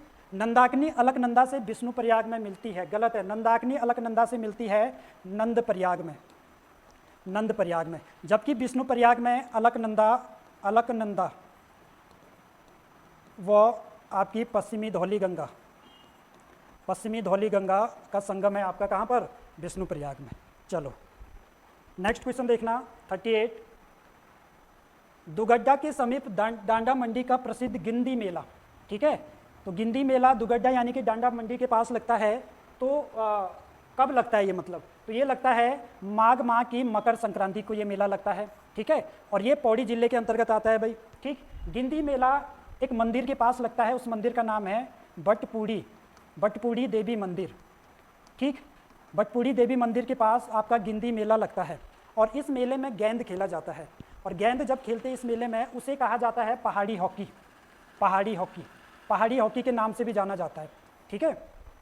चैत्र माह में चंपावत में एक मेला लगता है पूर्णागिरी मेला, श्री पूर्णागिरी मंदिर के पास लगता है ये मेला चंपावत में, ठीक। चलो नेक्स्ट देखना, उत्तराखंड का दूसरा सबसे ऊंचा पर्वत कौन सा है भाई। देखो सबसे ऊंचा पर्वत उत्तराखंड का है 7,817 मीटर, जो कि है नंदा देवी पर्वत। कॉमेट पर्वत है 7,756, ठीक है, तो यानी कि दूसरे नंबर पर आएगा आपका कामेट पर्वत, ठीक। पंचाचूली कुमाऊं का सबसे बड़ा पर्वत है, जिसके 6,904 6,904 मीटर, और ये कुमाऊं का सबसे बड़ा पर्वत है भाई, कुमाऊं का सबसे बड़ा पर्वत, सबसे ऊंचा पर्वत, ठीक है, कुमाऊं में। और हाथी पर्वत चमोली में है, इसकी ऊंचाई है 67-27 मीटर, ठीक, हाथी पर्वत चमोली में है। तो इसका आंसर क्या हो जाएगा? Option A. चलो नेक्स्ट देखना, वर्तमान में उत्तराखंड की जीडीपी में सर्वाधिक योगदान किस क्षेत्र का है? वर्तमान की बात कर रहा है भाई, तो वर्तमान में अब हो गया आपका तृतीयक क्षेत्र, ठीक है, तो इसका है 46.7% हमारा तृतीयक क्षेत्र हो गया है। अब द्वितीयक क्षेत्र दूसरे नंबर पर आता है 43.5%, ठीक है, और प्राथमिक क्षेत्र आपका 9.8%, यानी कि सबसे ज़्यादा क्षेत्र आपका तृतीयक क्षेत्र है वर्तमान में उत्तराखंड में, दूसरे नंबर पर द्वितीयक क्षेत्र, और फिर तीसरे नंबर पर प्राथमिक क्षेत्र हो जाएगा। चलो नेक्स्ट क्वेश्चन देखना, निम्नलिखित में से कालक्रम में लगाए, यानी कि जैसे जैसे स्थापना हुई है उस हिसाब से लगाना है। तो देखो यहाँ पर रामकृष्ण कुटीर की स्थापना देखो 1916 में होती है अल्मोड़ा में, ठीक है, स्वामी शिवानंद के द्वारा, स्वामी शिवानंद के द्वारा, ठीक। गढ़वाल सभा 1914 में बनती है, 1914 में बनती है दुगड्डा में, दुगड्डा, ठीक है। कुली एजेंसी की स्थापना 1908 में होती है जोध सिंह नेगी के द्वारा, जोध सिंह नेगी ने इसकी स्थापना की थी, ठीक है। और नैनीताल बैंक 1922 में बनता है, और इसे बनाने वाले गोविंद बल्लभ पंत थे। तो अब लगा लो आप, देखो सबसे पहले क्या आएगा, सबसे पहले आएगा आपका 3, ठीक है, 3 यहाँ पर भी है, यहाँ पर भी है, तो ये 2 ऑप्शन तो गए, ठीक है। तो 3 के बाद आएगा आपका 2, 3 2, यानी कि 3 2 इसमें आ रहा है, बाकी इसमें तो नहीं आ रहा, यानी कि ऑप्शन ए इसका राइट आंसर हो जाएगा, ठीक है। चलो नेक्स्ट देखना, अस्कोट वन्य जीव विहार की स्थापना होती है 1986 में, अस्कोट आपका है पिथौरागढ़ में, ठीक है।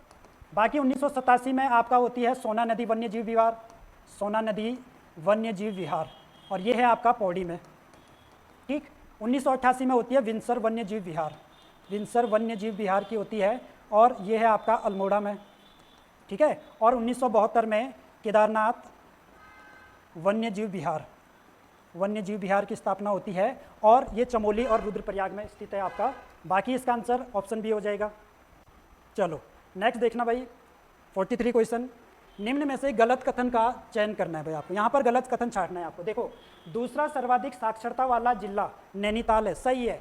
पहला आपका है देहरादून, देहरादून है पहले नंबर पर, उसके बाद है नैनीताल, ठीक है, और तीसरे नंबर पर है आपका चमोली। तो सबसे ज़्यादा साक्षरता देहरादून में है, उसके बाद नैनीताल में, उसके बाद चमोली में, तो यहाँ पर दूसरा पूछ रहा है, तो ठीक है। ये सर्वाधिक लिंगानुपात वाला जिला अल्मोड़ा है, ठीक है। अल्मोड़ा के बाद रुद्रप्रयाग आता है, रुद्रप्रयाग, और रुद्रप्रयाग के बाद है पौड़ी, ठीक है। तो सबसे ज़्यादा लिंगानुपात अल्मोड़ा, फिर रुद्रप्रयाग, फिर पौड़ी। तीसरा देखना कि दूसरा सर्वाधिक अनुसूचित जाति वाला जिला देहरादून, ये गलत हो जाएगा भाई आपका। देखो सबसे ज़्यादा अनुसूचित जाति यानी कि एससी की बात कर रहा है, तो सबसे ज़्यादा है हरिद्वार में, ठीक है, उसके बाद है उधम सिंह नगर में, और उसके बाद आता है देहरादून, देहरादून, ठीक। ऑप्शन डी देखना, सर्वाधिक अनुसूचित जनजाति वाला जिला उधम सिंह नगर है, सही है। उधम सिंह नगर के बाद देहरादून आता है, ठीक है, देहरादून के बाद पिथौरागढ़ आता है, उसके बाद आपका चमोली आता है। तो यानी कि यहाँ पर गलत छाड़ना था, तो ऑप्शन सी इसका राइट आंसर हो जाएगा। चलो नेक्स्ट क्वेश्चन देखना, 44, तत्सम, तत्सत और दामोला विवाह के प्रकार किस जनजाति में है? तो देखो इसका आंसर तो आपका भोटिया जनजाति है भाई, ठीक है। देखो भोटिया जनजाति में विवाह को बोलते हैं दामी, ठीक है, और इस विवाह के 2 प्रकार है, एक होता है तत्सत और दूसरा होता है दामोला, ठीक है। यानी कि तत्सत विवाह वो विवाह होता है जो सब में होता है, जैसे दूल्हा बारात लेके जाता है, लेकिन दामोला जो विवाह होता है वो बिना बारात के विवाह होता है, बिना दूल्हे, मतलब कन्या पक्ष के लोग आते हैं, ठीक है। बाकी भोटिया जनजाति में विवाह के समय एक नृत्य किया जाता है भाई, उस नृत्य को बोलते हैं पौना नृत्य। पौना नृत्य किस जनजाति में किया जाता है? भोटिया जनजाति में। और कब किया जाता है? ये विवाह के समय किया जाता है, ठीक है। बाकी थारू जनजाति में देखना, थारू जनजाति में विवाह के 2 प्रकार है भाई। देखो थारू जनजाति में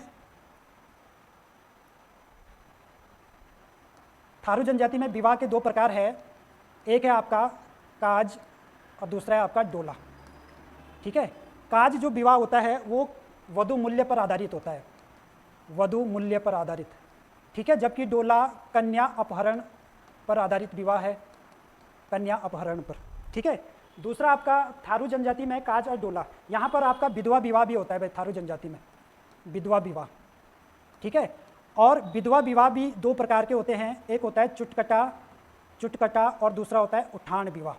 ठीक है, चुटकटा विवाह वो विवाह होता है जिसमें जो पति होता है, जो नया पति होता है, क्योंकि विधवा का पति तो मर चुका है, तो उसका जो नया पति होता है वो विधवा के घर जाता है रहने के लिए। ठीक है, किस प्रथा में? चुटकटा प्रथा में। ठीक है, और उठान प्रथा में क्या होता है? उठान विवाह प्रथा में इसमें जो विधवा होती है वो अपने नए पति के घर जाती है। ठीक, अच्छा, विधवा विवाह में चुटकटा जो विवाह प्रथा है, इसमें एक भोज दिया जाता है, उस भोज को बोलते हैं लट भरवा भोज, लट भरवा भोज। तो ध्यान रखना ये सारी चीज़ें। बाकी जौनसारी में 3 प्रकार के विवाह होते हैं भाई, एक होता है बेबिको, बोई दोदुकी और बाजिदिया। ठीक है, सबसे शान शौकात का विवाह होता है बाजिदिया, किसमें? जौनसारी जनजाति में। बुक्सा जनजाति में देखना, बुक्सा जनजाति में होता है आपका बैठान विवाह प्रथा, बैठान विवाह प्रथा। बैठान विवाह प्रथा अगर आपसे पूछे तो किस जनजाति में होती है, तो ये बोक्सा जनजाति में होती है। बाकी बोक्सा जनजाति एक ऐसा समुदाय है जिसमें विवाह से पूर्व, जब विवाह होता है उससे पूर्व दुल्हे की परीक्षा ली जाती है। भाई दुल्हे की परीक्षा इसलिए ली जाती है कन्या पक्ष के द्वारा कि अगर दूल्हा उस परीक्षा में पास होता है तभी आगे जाके शादी होती है। किस जनजाति में होता है? ये बोक्सा जनजाति में होता है। बाकी इसका आंसर क्या है भाई? इसका आंसर आपका ऑप्शन ए हो जाएगा। चलो नेक्स्ट क्वेश्चन देखना, 45 क्वेश्चन।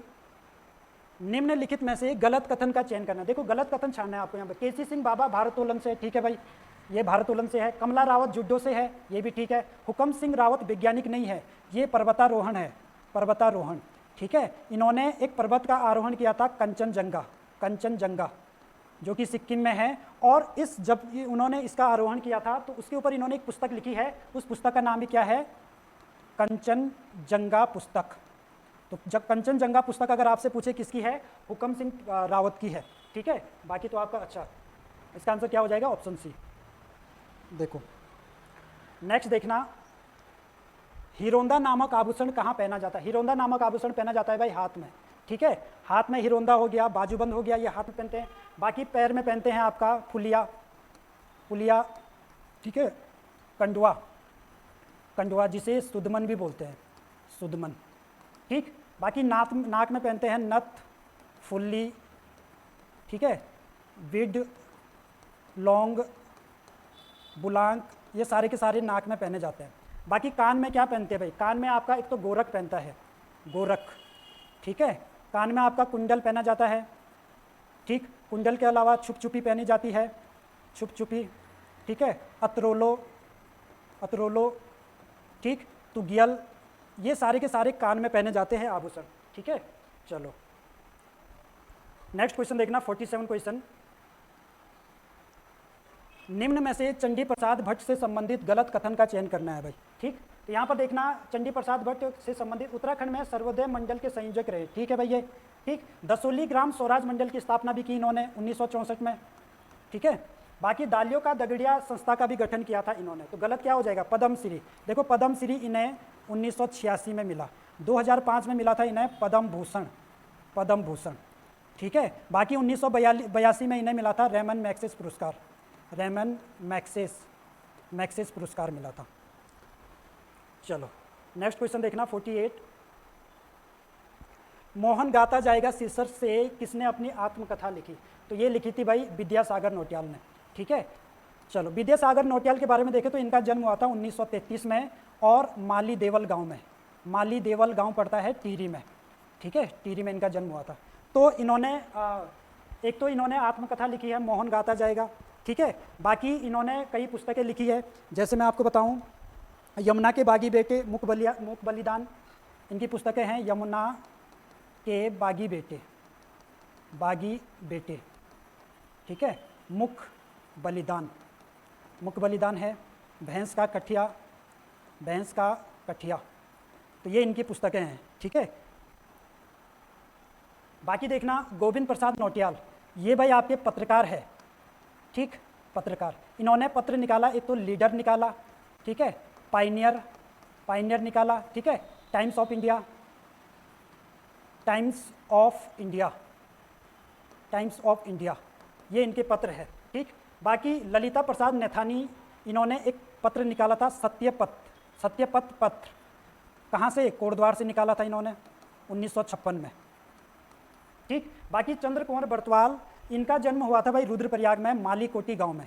माली कोटी गांव, एक बार एग्जाम में पूछा था ये कि चंद्र कुंवर बरतवाल का जन्म कहाँ पर हुआ था, तो माली कोटी गांव है, तो ये रुद्रप्रयाग में पड़ता है, रुद्रप्रयाग। और जो चंद्र कुंवर बरतवाल है, इनको हिंदी साहित्य में निराला के समकक्ष रखा जाता है भाई, निराला के समकक्ष। हिंदी साहित्य में किस व्यक्ति को निराला के समकक्ष रखा जाता है, तब आपका आंसर क्या आ जाएगा, चंद्र कुंवर बरतवाल। और इन्होंने हिमवंत कविता भी लिखी है, हिमवंत, ठीक है, हिमवंत कविता। चलो बाकी इसका आंसर क्या हो जाएगा, ऑप्शन बी। नेक्स्ट क्वेश्चन देखना 49, निम्नलिखित में कौन सा कथन गलत है, पत्र और पत्रिकाएं। देखो बद्री विशाल पत्र हरिद्वार से निकलता है, ठीक है, आज का पहाड़ ये गलत हो जाए, आज का पहाड़ ये पिथौरागढ़ से निकलता था भाई, ठीक है। नैनीताल से कौन सा निकलता था, पहाड़, पहाड़ पत्र, बाकी सही है सारे। चलो नेक्स्ट देखना 50वां क्वेश्चन, निम्नलिखित में सही कथन चुनना है। गोविंद बल्लभ पंत कृषि विश्वविद्यालय पंतनगर में, ठीक है भाई, 1960 का है ये, और इसके नाम के आगे गोविंद बल्लभ पंत कब जोड़ा गया, 1972 में। देव, अच्छा क्या छाड़ने, सही छाड़ने, यहाँ पर पहला ही सही मिल गया। देव संस्कृत विश्वविद्यालय देहरादून में नहीं है, ये शांति कुंज की बात कर रहा है, और शांति कुंज आपको पता ही है कहाँ पर है, हरिद्वार में है, ठीक है, हरिद्वार। और हरिद्वार में इसका कब बना था, ये 2002 में, ठीक। उत्तराखंड तकनीकी विश्वविद्यालय हल्द्वानी में नहीं है, ये देहरादून में है, ठीक है, हल्द्वानी में है। उत्तराखंड मुक्त विश्वविद्यालय, मुक्त विश्वविद्यालय है आपका हल्द्वानी में, ठीक है। बाकी राष्ट्रीय प्रौद्योगिकी संस्थान ये श्रीनगर में है, श्रीनगर। रुड़की में क्या है, रुड़की में आपका भारतीय प्रौद्योगिकी संस्थान है, भारतीय प्रौद्योगिकी संस्थान, ठीक है, भारतीय प्रौद्योगिकी संस्थान कहाँ पर है, रुड़की में है। चलो नेक्स्ट देखना 51 क्वेश्चन, निम्न में से किस शासक ने मोनाशाही रजत तिमासी नाम का सिक्का छापा था भाई, तो ये था आपका प्रदीप शाह, ठीक है। बाकी आपका फतेह शाह ने पहला राजा है जिसने चांदी का सिक्का छापा, चांदी का सिक्का छापने वाला पहला राजा फतेह शाह। लखन देव 100 मुद्रा छापने वाला, 100 मुद्रा या स्वयं की मुद्रा छापने वाला पहला राजा पूछे तो कौन आ जाएगा, ये लखन देव आ जाएगा। चलो नेक्स्ट क्वेश्चन देखना 52 क्वेश्चन, निम्न में से कौन सा कथन सही है। उत्तराखंड का प्रथम राजनीतिक राजवंश कुड़िंद राजवंश है, ठीक है भाई, कुड़िंद राजवंश पहला राजवंश है। इस राजवंश के काल को स्थापत्य कला का स्वर्णिम काल कहा जाता है, गलत हो जाएगा ये। देखो स्थापत्य कला का स्वर्णिम काल कहा जाता है कत्यूरी काल को, क्योंकि सर्वाधिक जो मंदिरों का निर्माण हुआ है हमारे राज्य में वो कत्यूरी काल में हुआ है, यानी कि इसका आंसर क्या हो जाएगा, एक सही हो जाएगा, बाकी दूसरा क्या है, गलत है। चलो नेक्स्ट क्वेश्चन देखना 53 क्वेश्चन, निम्नलिखित में से बाज बहादुर चंद से संबंधित सही कथन का चयन करना है। देखो एक हथिया दीवाल का निर्माण बाज बहादुर चंद ने कराया, बाजपुर शहर को भी बसाया इसने, राज्य में मांगा कर भी लगाया, ठीक है, और शाहजहां ने इन्हें किसकी उपाधि दी थी, बहादुर की उपाधि दी थी, यानी कि सारे के सारे ऑप्शन आपका सही हो जाएंगे, ऑप्शन डी इसका राइट आंसर हो जाएगा।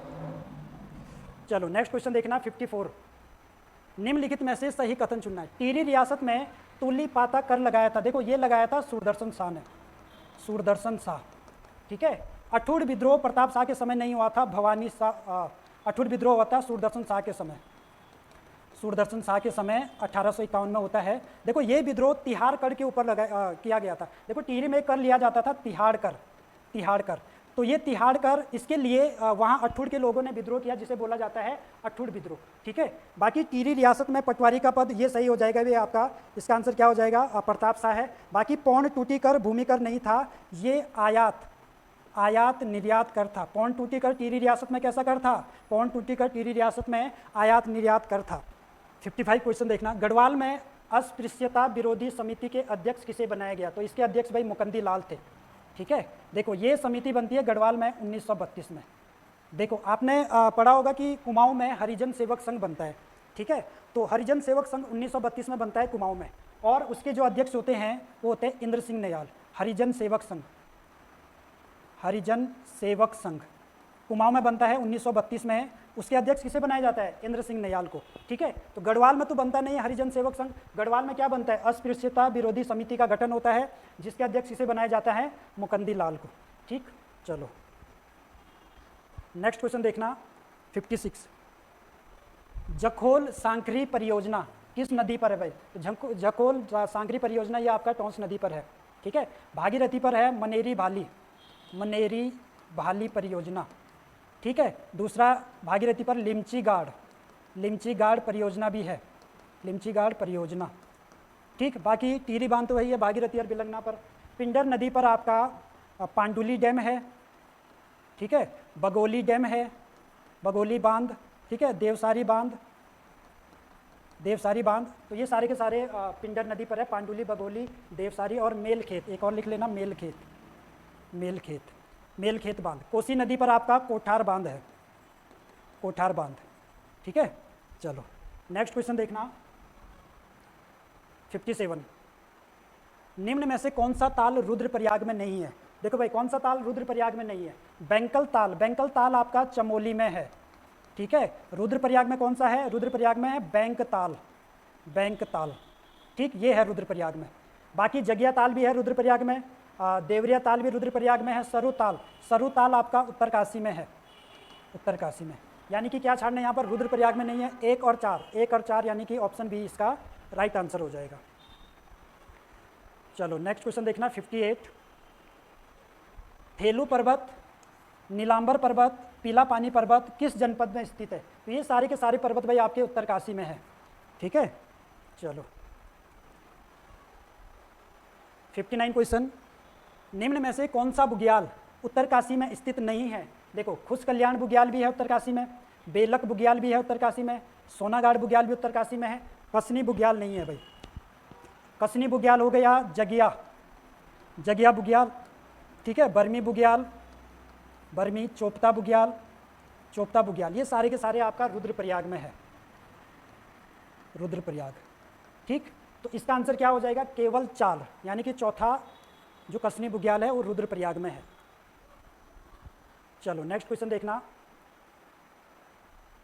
निम्न में से कौन सा दर्रा पिथौरागढ़ में स्थित नहीं है? देखो, सिनला दर्रा भी है पिथौरागढ़ में, नेवी दर्रा भी पिथौरागढ़ में, दारमा दर्रा भी है, लमलंग दर्रा, लमलंग दर्रा ये चमोली में है, चमोली, ठीक है। चलो नेक्स्ट क्वेश्चन देखो 61 क्वेश्चन। हाल ही में पंडित भैरव दत्त धूलिया पत्रकार पुरस्कार 2025 से किसे सम्मानित किया गया है? ठीक है, 2025 की बात कर रहा भाई। तो 2025 में किसे मिला ये? तो 2025 में देखो, ये मिला है रमेश पहाड़ी को, ठीक है, 2025 में। जयसिंह रावत को 2023 में मिला था ये पुरस्कार। राजीव लोचन शाह को मिला था 2024 में ये पत्रकार भैरव दत्त धूलिया पुरस्कार, ठीक है। तो 2025 में किसको मिला है? रमेश पहाड़ी को। चलो 62 क्वेश्चन देखना। दादा साहब फाल्के फिल्म फेस्टिवल 2025 में स्पेशल फेस्टिवल मेंशन अवार्ड से सम्मानित उत्तराखंड की पिक्चर फिल्म कौन सी है? तो ये फिल्म भाई आपकी है कारा एक प्रेम, कारा एक प्रथा, ठीक है। देखो, इसके जो राइटर है या फिर निर्देशक है वो है परिणीता डोभाल, परिणीता डोभाल और सुनील डोभाल, सुनील डोभाल, इन्होंने ये फिल्म बनाई है। और ये फिल्म 2005 में जो उत्तराखंड में एक सच्ची घटना पर आधारित है ये फिल्म, ठीक है। और ये कारा प्रथा और घरेलू हिंसा के ऊपर इसका फोकस किया गया है इस फिल्म का ज़्यादा, ठीक। चलो नेक्स्ट देखो 63 क्वेश्चन।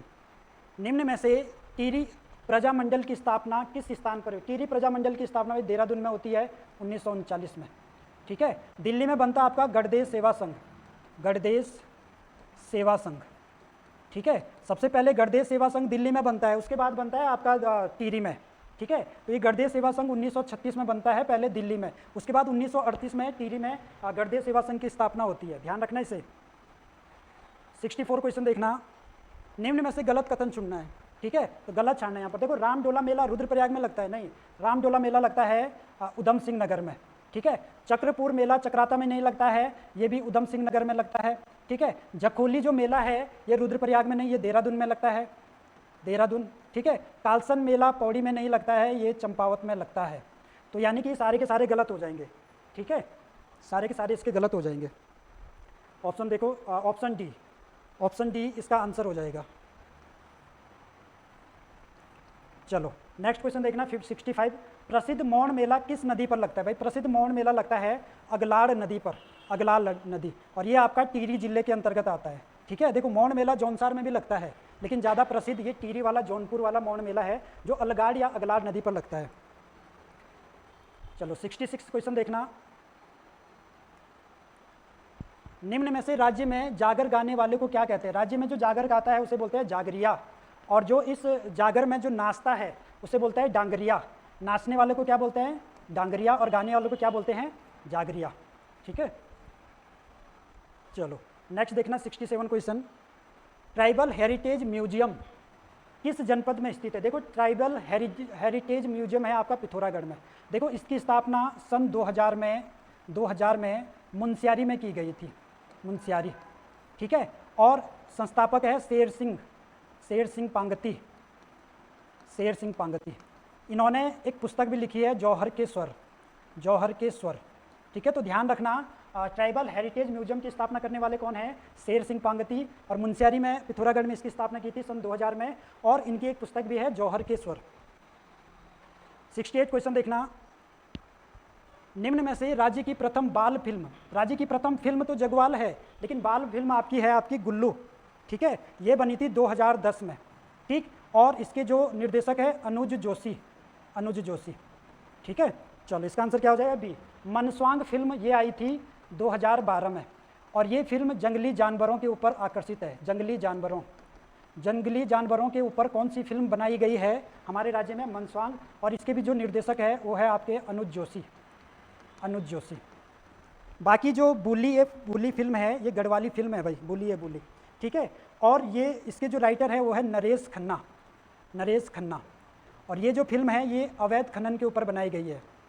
अवैध खनन के ऊपर राज्य में कौन सी फिल्म है? बुली। बाकी मोती बाग जो फिल्म है भाई, ये 2020 में मोती बाग फिल्म ऐसी फिल्म है हमारे राज्य की जो 2020 में ऑस्कर के लिए नामित हुई थी, ठीक है। ऑस्कर के लिए जाने वाली फिल्म मोती बाग है 2020 में। और ये फिल्म किसान एक है पौड़ी के विद्याधर शर्मा, ठीक है, तो उसके ऊपर ये फिल्म बनाई गई है मोती बाग। चलो नेक्स्ट क्वेश्चन देखना 69 क्वेश्चन। चेतू और मणकू किस राजा के दरबारी चित्रकार थे भाई? ये थे सुरदर्शन शाह के चित्रकार थे, ठीक है। फतेह शाह का चित्रकार कौन था? फतेह शाह का चित्रकार था मंगत राम, मोलाराम का जो पिता था। पृथ्वीपति शाह के दरबार में चित्रकार थे श्यामदास और हरदास, ठीक है। बाकी प्रदीप शाह हो गया, ललित शाह, जयकृत शाह और प्रदुमन शाह, इनके दरबार में चित्रकार थे मोलाराम। अगर आपसे पूछे कि मोलाराम ने कितने राजा के दरबार में चित्रकारी की थी, तो वो आपके 4 राजा प्रदीप शाह, ललित शाह, जयकृत शाह और प्रदुमन शाह। देखो मोलाराम सूरदर्शन शाह के भी शासनकाल में आए थे, लेकिन सूरदर्शन शाह ने उन्हें चित्रकारी का पद नहीं दिया। उन्होंने यहाँ के स्थानीय चित्रकार चेतू और मणकू को चित्रकारी का पद दिया। इसका कारण क्या था? क्योंकि मोलाराम ने गोरखों का साथ दिया था एक प्रकार से, इसलिए सूरदर्शन शाह ने उनको अपना चित्रकार नियुक्त नहीं किया था। लास्ट क्वेश्चन देखो, एक ग्राम पंचायत में ग्राम पंचायत के सदस्यों की संख्या कितनी होती है? देखो ये होती है 7 से कम और 15 से ज़्यादा, मतलब 7 से कम नहीं होनी चाहिए और 15 से ज़्यादा नहीं होनी चाहिए। पहले ये होती थी 5 से कम और 15 से ज़्यादा, लेकिन 2019 में आपने संशोधन देखा था, पंचायतों में संशोधन हुआ था, तो उसमें ये बढ़ाकर 7 कर दी, यानी कि 7 से कम नहीं होनी चाहिए और 15 से ज़्यादा नहीं होनी चाहिए। और अगर हम क्षेत्र पंचायत की बात करें तो क्षेत्र पंचायत में जो सदस्यों की संख्या होती है भाई, वो होती है 20 से कम और 40 से ज़्यादा, यानी कि 20 और 40 ये क्षेत्र पंचायत में होती है, ठीक है। बाकी इसका आंसर क्या है? Option B. 71 वाला जो क्वेश्चन है शुरू करते हैं जीएस में। तो पहला क्वेश्चन यहाँ पर है कि संविधान संशोधन विधेयक पर दोनों सदनों के मतभेद होने पर, तो यहाँ पर अगर दोनों सदनों में संविधान संशोधन अगर हो रहा है तो दोनों सदन का मतलब यहाँ पे संसद के दोनों सदनों से यहाँ पे है, क्योंकि संविधान में जो संशोधन करने का जो पावर है, जो शक्ति है, वो किसके पास हो जाएगी? ये वो संसद के पास यहाँ पे हो जाएगी। तो यहाँ पर हमें बताना है कि अगर दोनों सदनों में ये मतभेद होता है तो उस कंडीशन में संविधान संशोधन विधेयक पर क्या हो सकता है? तो पहला है यार, राष्ट्रपति दोनों सदनों की संयुक्त बैठक बुला सकता है। तो संयुक्त बैठक आपने पढ़ा होगा, संयुक्त बैठक का जो प्रावधान है वो आर्टिकल कहां पे होगा? अनुच्छेद 108 में संयुक्त अधिवेशन का प्रावधान किया गया है। तो यहां पर क्या राष्ट्रपति संविधान संशोधन विधेयक पर 108 को बुला सकते हैं? तो ये गलत हो जाएगा, क्योंकि जो संविधान संशोधन विधेयक होते हैं इन पर यानी कि ज्वाइंट मीटिंग नहीं बुलाई जाती है, संयुक्त बैठक नहीं बुलाई जाती है। तो संविधान संशोधन बिना संयुक्त बैठक के अलग अलग दोनों सदनों में पारित इनको होना पड़ता है। तो पहला वाला यहाँ पे कथन गलत हो जाएगा।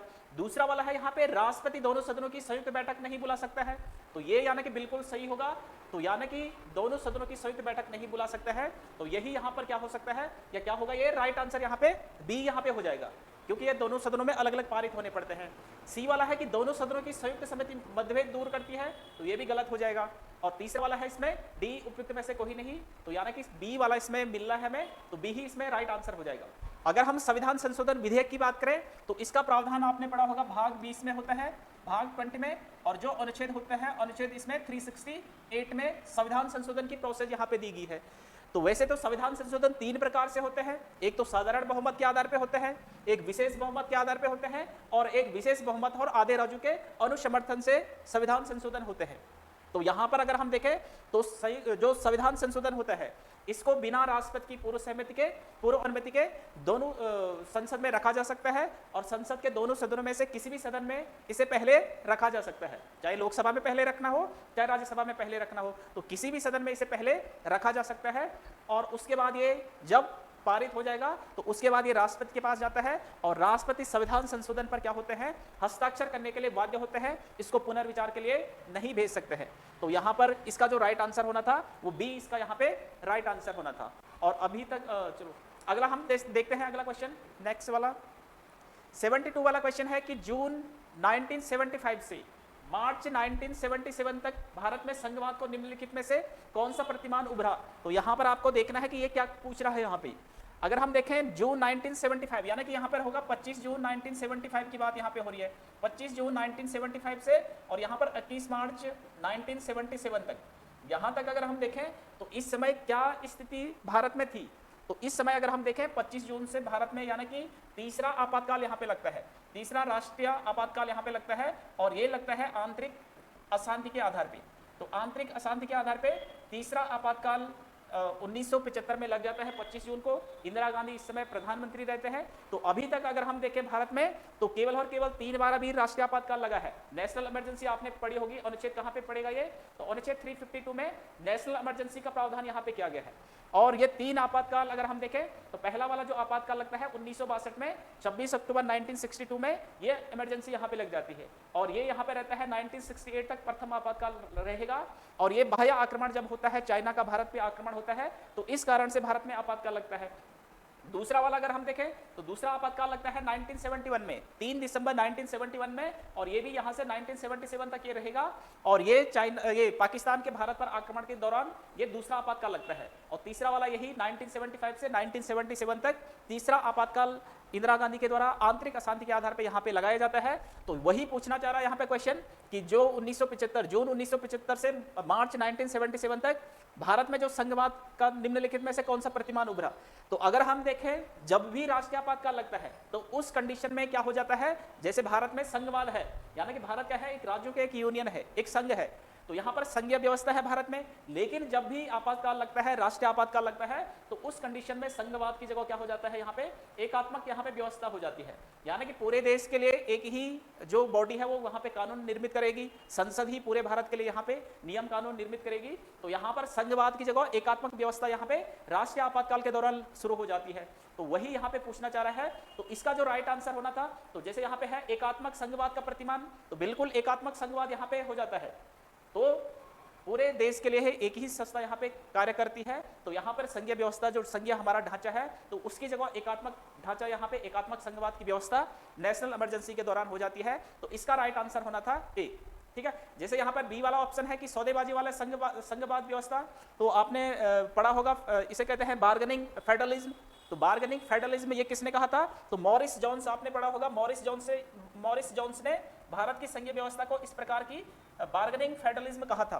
ठीक है, कि भारत में क्या होता है, राज्यों और केंद्र के मध्य क्या होती है, सौदेबाजी होती है। तो इसलिए भारतीय जो संघीय व्यवस्था है वो सौदेबाजी वाला संघीय व्यवस्था है। ठीक है, अगला है इसमें सी वाला जो ऑप्शन है, सी वाला है यहाँ पे कि सहकारी संघवाद का प्रतिमान। तो यहाँ पे कोऑपरेटिव फेडरलिज्म जिसे कहते हैं, तो कोऑपरेटिव फेडरलिज्म ये किसने कहा था, तो ये कोऑपरेटिव फेडरलिज्म ये ग्रेनविल ऑस्टिन होते हैं। तो ग्रेनविल ऑस्टिन क्या कहते हैं, भारत के संघवाद को कहते हैं क्या, ये कोऑपरेटिव फेडरलिज्म है, यानी कि राज्य और केंद्र के मध्य कोऑपरेट करके चलते हैं एक, इसलिए भारतीय संघवाद को सहकारी संघवाद। तो इसका जो राइट आंसर होना था वो ए इसका राइट आंसर होना था। ठीक है, बाकी यहाँ पे डी है राज्यों की स्वायत्ता का प्रतिमान। यार राज्यों को इस समय स्वतंत्रता प्राप्त हुई थी, स्वायत्ता अपनी स्वतंत्रता, तो ये भी यहाँ पे गलत हो जाएगा। तो ए ही इसका क्या हो जाएगा, राइट आंसर हो जाएगा। 73 वाला क्वेश्चन है, संविधान में अब तक कितने संशोधन हुए हैं। तो संविधान में अगर हम देखें, जब मूल संविधान जो बन के हमारा तैयार हो गया था 26 नवंबर 1949, उसके बाद जब हमारा संविधान लागू हो जाता है 26 जनवरी 1950 से, तो इसके बाद से अगर हम वर्तमान तक की बात करें, वर्तमान 2025 तक की अगर हम बात करें, तो यहाँ तक टोटल जो कुल संविधान संशोधन हो जाते हैं, प्रथम अगर संविधान संशोधन देखें, प्रथम संविधान संशोधन तो ये शुरू हो जाता है 1951 में, और अभी वर्तमान में अगर हम देखें तो लास्ट 106वां संविधान संशोधन होता है, और ये होता है कौन सा वाला, नारी शक्ति वंदन अधिनियम। ये 2023 का है 106वां संविधान संशोधन, नारी शक्ति वंदन अधिनियम, नारी शक्ति वंदन अधिनियम। तो इसके तहत क्या है, महिलाओं को लोकसभा हो गया और विधानसभा हो गया, यहाँ पे 33% रिजर्वेशन का प्रावधान यहाँ पे किया गया है। ठीक है, तो यहाँ पर अगर हम देखें तो संविधान संशोधन पूछे गए हैं, तो संविधान संशोधन जो होंगे वो बी इसका राइट आंसर हो जाएगा कि 106 संविधान संशोधन हो चुके हैं। लेकिन अगर बिल पूछा जाएगा, बिल यानी कि विधेयक, एक होता है बिल या विधेयक, विधेयक, और दूसरा हो जाएगा यहाँ पे एक्ट या कानून या संविधान संशोधन कानून। तो संविधान संशोधन यानी कि जो एक्ट है वो 106वां नंबर है, और जो विधेयक ये वाला था 106वां वाला, तो इस विधेयक का जो नंबर था वो 128 यहाँ पे विधेयक का नंबर होता है। तो अधिकतर जो आपको पूछे जाएंगे वो संविधान संशोधन के नंबर ही पूछे जाएंगे, यानी कि जो एक्ट निर्मित हुए हैं, एक्ट तब होगा, बिल तब तक रहता है जब तक ये संसद में रहेगा, लोकसभा और राज्यसभा दोनों सदनों में रहेगा, और जैसे ही इस पे राष्ट्रपति के हस्ताक्षर हो जाते हैं तो ये बिल से कन्वर्ट हो जाता है किसमें, एक्ट में, यानी कि संविधान संशोधन हो जाता है। तो लास्ट यानी कि 106वां हो जाएगा, तो बी इसका यहाँ पे राइट आंसर होना था। ठीक है, अगला इसमें 74 वाला क्वेश्चन है, संविधान में कल्याणकारी राज्य का आदेश दिया जाता है या दिया गया है। तो कल्याणकारी राज्य यानी कि वेलफेयर जो स्टेट है, वेलफेयर स्टेट का मतलब होता है क्या, जिस राज्य में क्या होता है, अधिक से अधिक लोगों के कल्याण के लिए कार्य किया जाता है।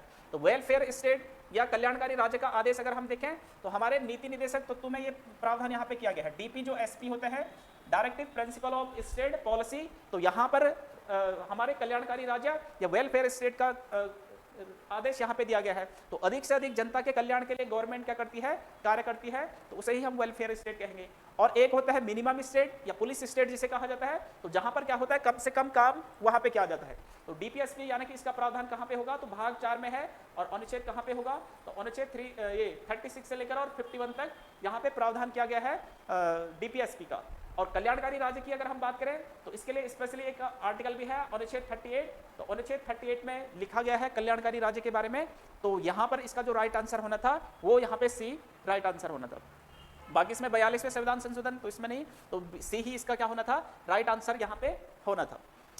अगला देखते हैं इसमें 75 वाला जो क्वेश्चन है, यहाँ पर दिया गया है अंतर्राज्यीय परिषद का निर्माण संविधान के किस अनुच्छेद के अंतर्गत किया गया है। तो अंतर्राज्यीय परिषद यानी कि इंटर स्टेट काउंसिल जिसे कहा जाता है, तो इसका प्रावधान अगर हम देखें तो भाग 11 में यहाँ पे दिया गया होगा, भाग 11 में केंद्रीय राज्य संबंधों में, केंद्रीय राज्य संबंध अगर आपने पढ़े होंगे, केंद्रीय राज्य संबंध, और इसका प्रावधान जो होगा उसके लिए जो आर्टिकल होगा अनुच्छेद वो हो जाएगा कौन सा वाला, 263। तो अनुच्छेद 263 के तहत इंटर स्टेट काउंसिल का निर्माण किया जा सकता है या इसका जो गठन कर सकते हैं। तो इसका गठन कौन कर सकते हैं, तो राष्ट्रपति ही इस परिषद का गठन कर सकते हैं, राष्ट्रपति के पास ये अधिकार है। और ये क्या काम करता है, तो इसका जो कार्य होगा वो होगा क्या, राज्यों के मध्य विवाद की स्थिति को सुलझाना, उस पर सलाह परामर्श देना, या राज्य और केंद्र के मध्य किसी विवाद वगैरह कोई स्थिति बनती है तो उस पर अपना सुझाव सलाह परामर्श देना। तो ये इंटर स्टेट काउंसिल का कार्य होता है। तो गठन राष्ट्रपति के द्वारा किया जाता है, लेकिन इसका जो हेड होता है, अध्यक्ष होता है, तो अध्यक्ष इसके कौन होंगे, वो पीएम इसके अध्यक्ष होते हैं। ठीक है, अध्यक्ष इसके होंगे प्रधानमंत्री। इसके अलावा इसमें 6 कैबिनेट मिनिस्टर होते हैं, और इसके अलावा जो राज्यों के जो हेड होते हैं, यानी कि जिन जिन राज्यों में मुख्यमंत्री हैं और प्रशासक होते हैं, तो वो इसके क्या होते हैं, मेंबर यहाँ पे होते हैं। तो पहला जो इंटर स्टेट काउंसिल का गठन किया गया था, तो गठन पहली अगर हम इंटर स्टेट अंतर्राष्ट्रीय परिषद की बात करें तो इसका गठन किया गया था 1990 में इसका गठन किया गया था। और पूछा जाएगा कि किस कमेटी की सिफारिश पर पहली बार अंतर्राज्यीय परिषद का गठन किया गया था, तो ये किया जाता है किसके अनुशंसा पर, तो एक आती है आरएस सरकारिया समिति। तो सरकारिया समिति की सिफारिश पर ही क्या किया जाता है, इंटर स्टेट काउंसिल का गठन किया जाता है। तो इसका जो राइट आंसर होना था वो बी इसका यहाँ पे राइट आंसर यहाँ पे होना था। अनुच्छेद 356 में, तो 356 में क्या है यहाँ पे, तो यहाँ पे राष्ट्रपति शासन का प्रावधान किया गया है। राष्ट्रपति शासन जो राज्यों में संवैधानिक तंत्र विफल हो जाता है तो उस कंडीशन में जो लगता है तो वो यहाँ पे 356 में हो जाएगा। इसके अलावा जैसे इसमें आर्टिकल 249 है, आर्टिकल 249 में क्या है, तो यहाँ पर संसद को राज्यों के विषयों पर, राज्य सूची के विषयों पर कानून बनाने का अधिकार अगर राज्यसभा अपने 2/3 बहुमत से ऐसा प्रस्ताव पारित करती है और उसके बाद संसद को राज्य सूची के विषय पर कानून बनाने का अधिकार प्राप्त हो जाता है, तो ये यहाँ पे राज्यसभा का ये अधिकार है आर्टिकल 249 के तहत। ठीक है, अगर उनको कोई लगता है कि कोई राज्य सूची का विषय राष्ट्रीय महत्व का है, उस पर संसद को कानून बनाना चाहिए, तो वहां पर राज्यसभा अपने 2/3 बहुमत से प्रस्ताव पारित करेगी और उसके बाद संसद राज्य सूची के विषय पर कानून बना सकती है। अनुच्छेद 270 है, तो ये केंद्र राज्य संबंध में जो वित्तीय संबंध होते हैं, तो उन वित्तीय संबंधों में ये करों से संबंधित है यहाँ पे आर्टिकल 270। तो इसका जो राइट आंसर होना था वो बी इसका राइट आंसर होना था 263। अगला है इसमें 76 वाला क्वेश्चन है, कानून का समान संरक्षण या कानून के समान संरक्षण प्रोटेक्शन जिसे हम कहते हैं, वाक्य कहां से लिया गया है? तो अगर हम देखें अनुच्छेद 14 आपने पढ़ा होगा, अनुच्छेद 14 जो समानता का अधिकार के अंतर्गत आता है, तो यहां पर दो चीजें लिखी है, एक है विधि के समक्ष समता वाला, विधि के समक्ष समता, तो वो, और दूसरा है संरक्षण की बात यहां पे है, विधि के समान संरक्षण की बात यहां पे करता है। तो एक प्रोटेक्शन देने की बात आर्टिकल 14 में है और दूसरा समता की बात यहां पे करता है। तो अगर हम समता या समानता की बात करें, तो समता या समानता ये हमने लिया है कहां से? ये हमने लिया है ब्रिटेन से। यानी कि यहाँ पे ये कहता है कि सभी लोगों पर एक जैसा कानून लागू होगा, चाहे वो किसी भी पद पर बैठा हुआ व्यक्ति है, चाहे वो किसी भी प्रकार का स्थिति उसके साथ, तो वहां पर क्या होगा, सभी के साथ एक जैसा कानून वहां पे लागू किया जाएगा। तो ये समता समानता की बात करता है, तो ये हमने ब्रिटेन से लिया है। और यहाँ पर अगर हम ब्रिटेन में भी देखें तो यहाँ पर एक व्यक्ति आते हैं डायसी, तो डायसी के एक पुस्तक होती है रूल ऑफ लॉ या विधि का जो शासन होता है, तो इसी विधि के शासन से ब्रिटेन में ये समता वाला कॉन्सेप्ट यहाँ पे लिया गया था और भारत में ब्रिटेन से ये एक्सेप्ट किया है या लिया है। दूसरा है संरक्षण की बात, तो ये हमने कहाँ से लिया है? तो ये हमने यूएसए से लिया है। तो इसका मतलब क्या होगा, जो अलग अलग भिन्न प्रकार के जो व्यक्ति हैं जिनमें अलग अलग विशेषताएं वहाँ पे हैं, तो उन लोगों पर क्या किया जा सकता है, प्रोटेक्शन वहाँ पे दिया जा सकता है। तो ये हमने अमेरिका से लिया है। तो इस प्रोटेक्शन वाले इस कॉन्सेप्ट को, यानी कि इसे सकारात्मक हम कहते हैं, पॉजिटिव कहते हैं, और जो ब्रिटेन से हमने लिया है तो उसे नेगेटिव, नकारात्मक उसे माना जाता है। तो यहाँ पर इसका जो राइट आंसर होना था वो होना था कौन सा? ए यहाँ पे राइट आंसर होना था। संरक्षण हमने अमेरिका से लिया है। ब्रिटेन से अगर हम बात करें तो ब्रिटेन से जैसे संसदीय प्रणाली होती है, संसदीय प्रणाली, इसके अलावा एकल नागरिकता होगी, विधि के समक्ष समता वाला कॉन्सेप्ट हो गया। तो इस प्रकार की बहुत सारी चीजें हमने ब्रिटेन से ली हैं। कनाडा से जैसे हम देखते हैं, कनाडा से हमने जैसे संघीय व्यवस्था को अपनाया है। संघीय व्यवस्था के अलावा इसमें जैसे हम देखते हैं क्या, जो अवशिष्ट शक्तियां होती है, अवशिष्ट शक्तियों को भी हमने कहां से लिया है? तो ये हमने कनाडा से लिया है। इसके अलावा ऑस्ट्रेलिया से बात करें तो ऑस्ट्रेलिया से हम केंद्रीय राज्य संबंधों की बात यहाँ पे करते हैं, केंद्रीय राज्य संबंध। इसके अलावा इसमें आता है क्या, समवर्ती सूची आती है। तो इस प्रकार से चीजें जो हम लेते हैं वो हम कहाँ से लेते हैं, वो ऑस्ट्रेलिया से यहाँ पे ली जाती है। तो इसका जो राइट आंसर होना था वो ए इसका राइट आंसर यहाँ पे होना था। अगला 77 वाला क्वेश्चन देखते हैं। इसमें है सूची फर्स्ट को सूची सेकंड से सुमेलित करना है। तो यहाँ पर पहले सूची में राज्यों का नाम दिया गया है और दूसरी जगह यहाँ पे ये चोटियाँ यहाँ पे दे रखी हैं। तो ये क्या है, ये सर्वोच्च चोटी यहाँ पे है। अगर हम देखें तो ये सर्वोच्च चोटी अपने अपने राज्यों में है, सर्वोच्च चोटी, ठीक है। और ये यहाँ पे क्या हो जाएंगे, ये राज्य हो जाएंगे। जैसे पहला है इसमें तमिलनाडु, तो तमिलनाडु की जो सर्वोच्च चोटी है तो वो हो जाएगा कौन सा, डोडा बेटा, यानी कि नीलगिरी की पहाड़ियों में पड़ेगा और इसकी 2637 मीटर इसकी ऊंचाई होती है। तो ये क्या है, डोडा बेटा, ये दक्षिण भारत की दूसरी सबसे ऊंची चोटी भी है। प्रथम स्थान पे अगर प्रायद्वीपीय भारत या दक्षिण भारत की सबसे ऊंची चोटी देखें तो वहां पर अनाईमुडी होती है। तो दूसरे स्थान पे ये सबसे ऊंची चोटी डोडा बेटा हो जाएगी। तो ये तमिलनाडु की भी सबसे ऊंची चोटी हो जाएगी। राजस्थान की अगर हम बात करें तो राजस्थान की सर्वोच्च चोटी यहाँ पे गुरु शिखर हो जाएगी। और गुरु शिखर कहाँ पड़ेगा, तो ये जो अरावली पर्वत है, अरावली पर्वत का ही ये हिस्सा है। तो अरावली की सबसे ऊंची चोटी अगर हम देखें तो गुरु शिखर, और ये पड़ेगा कहाँ पे, माउंट आबू राजस्थान में, माउंट आबू राजस्थान में ये पड़ेगा, ठीक है। तो ये सबसे ऊंची चोटी हो जाएगी। नागालैंड की बात करें तो नागालैंड की सबसे ऊंची चोटी यहाँ पे होती है सारामती चोटी या सारामती चोटी। तो ये भारत और म्यांमार की सीमा वाले क्षेत्र में अगर हम देखें, या नागालैंड और म्यांमार वाले सीमा के क्षेत्र में देखें तो वहां पर ये होगी, और ये नागालैंड की सबसे ऊंची चोटी हो जाएगी। अगला है इसमें मध्य प्रदेश की सबसे ऊंची चोटी। तो मध्य प्रदेश की सबसे ऊंची चोटी हो जाएगी यहाँ पे धूपगढ़, और ये कहाँ पे पड़ेगी, तो ये पंचमढ़ी क्षेत्र में पड़ेगा।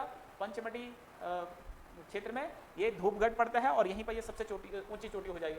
तो इसका राइट आंसर अगर हम देखें तो फर्स्ट का है इसमें 4, सेकंड का है इसमें 3, और थर्ड का है इसमें 2, और फिर 4 का हो जाएगा 1। तो 4, 3, 2, 1 इसका राइट आंसर था। तो यानी कि इसका राइट आंसर होना था डी, 4, 3, 2, 1 राइट आंसर। अगला देखते हैं इसमें 78 वाला क्वेश्चन है, निम्न में से कौन सा युग्म सही नहीं है। तो यहाँ पे हमें बताना कि कौन सा युग्म सही नहीं है, तो यहाँ पे हमें गलत बताना है। तो यहाँ पर एक तरफ मिट्टियां दे रखी हैं, एक तरफ राज्यों के नाम दे रखे हैं, तो कौन सी मिट्टी किन क्षेत्रों में पाई जाती है तो उसका प्रावधान उसका यहाँ पे दिया गया है। तो ये पहला है इसमें कांप मिट्टी। तो कांप मिट्टी पहले तो कहते किसे हैं, कांप मिट्टी को ही हम कह सकते हैं क्या, जलोढ़ मिट्टी इसे हम कह सकते हैं, जलोढ़ मिट्टी, जलोढ़ मिट्टी, या इसी को हम कह सकते हैं क्या, दोमट मिट्टी, दोमट मिट्टी।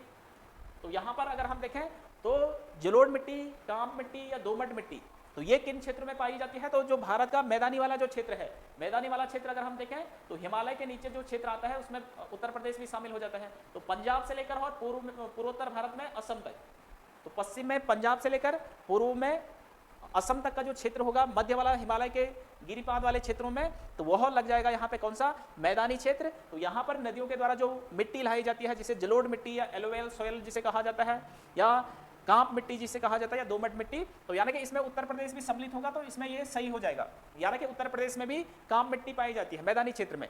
दूसरा है यहाँ पर काली मिट्टी। तो काली मिट्टी यानी कि ब्लैक सॉइल जो होती है, इसी को दूसरा क्या कहते हैं, इसी को रेगुर मिट्टी भी कहते हैं, रेगुर मिट्टी।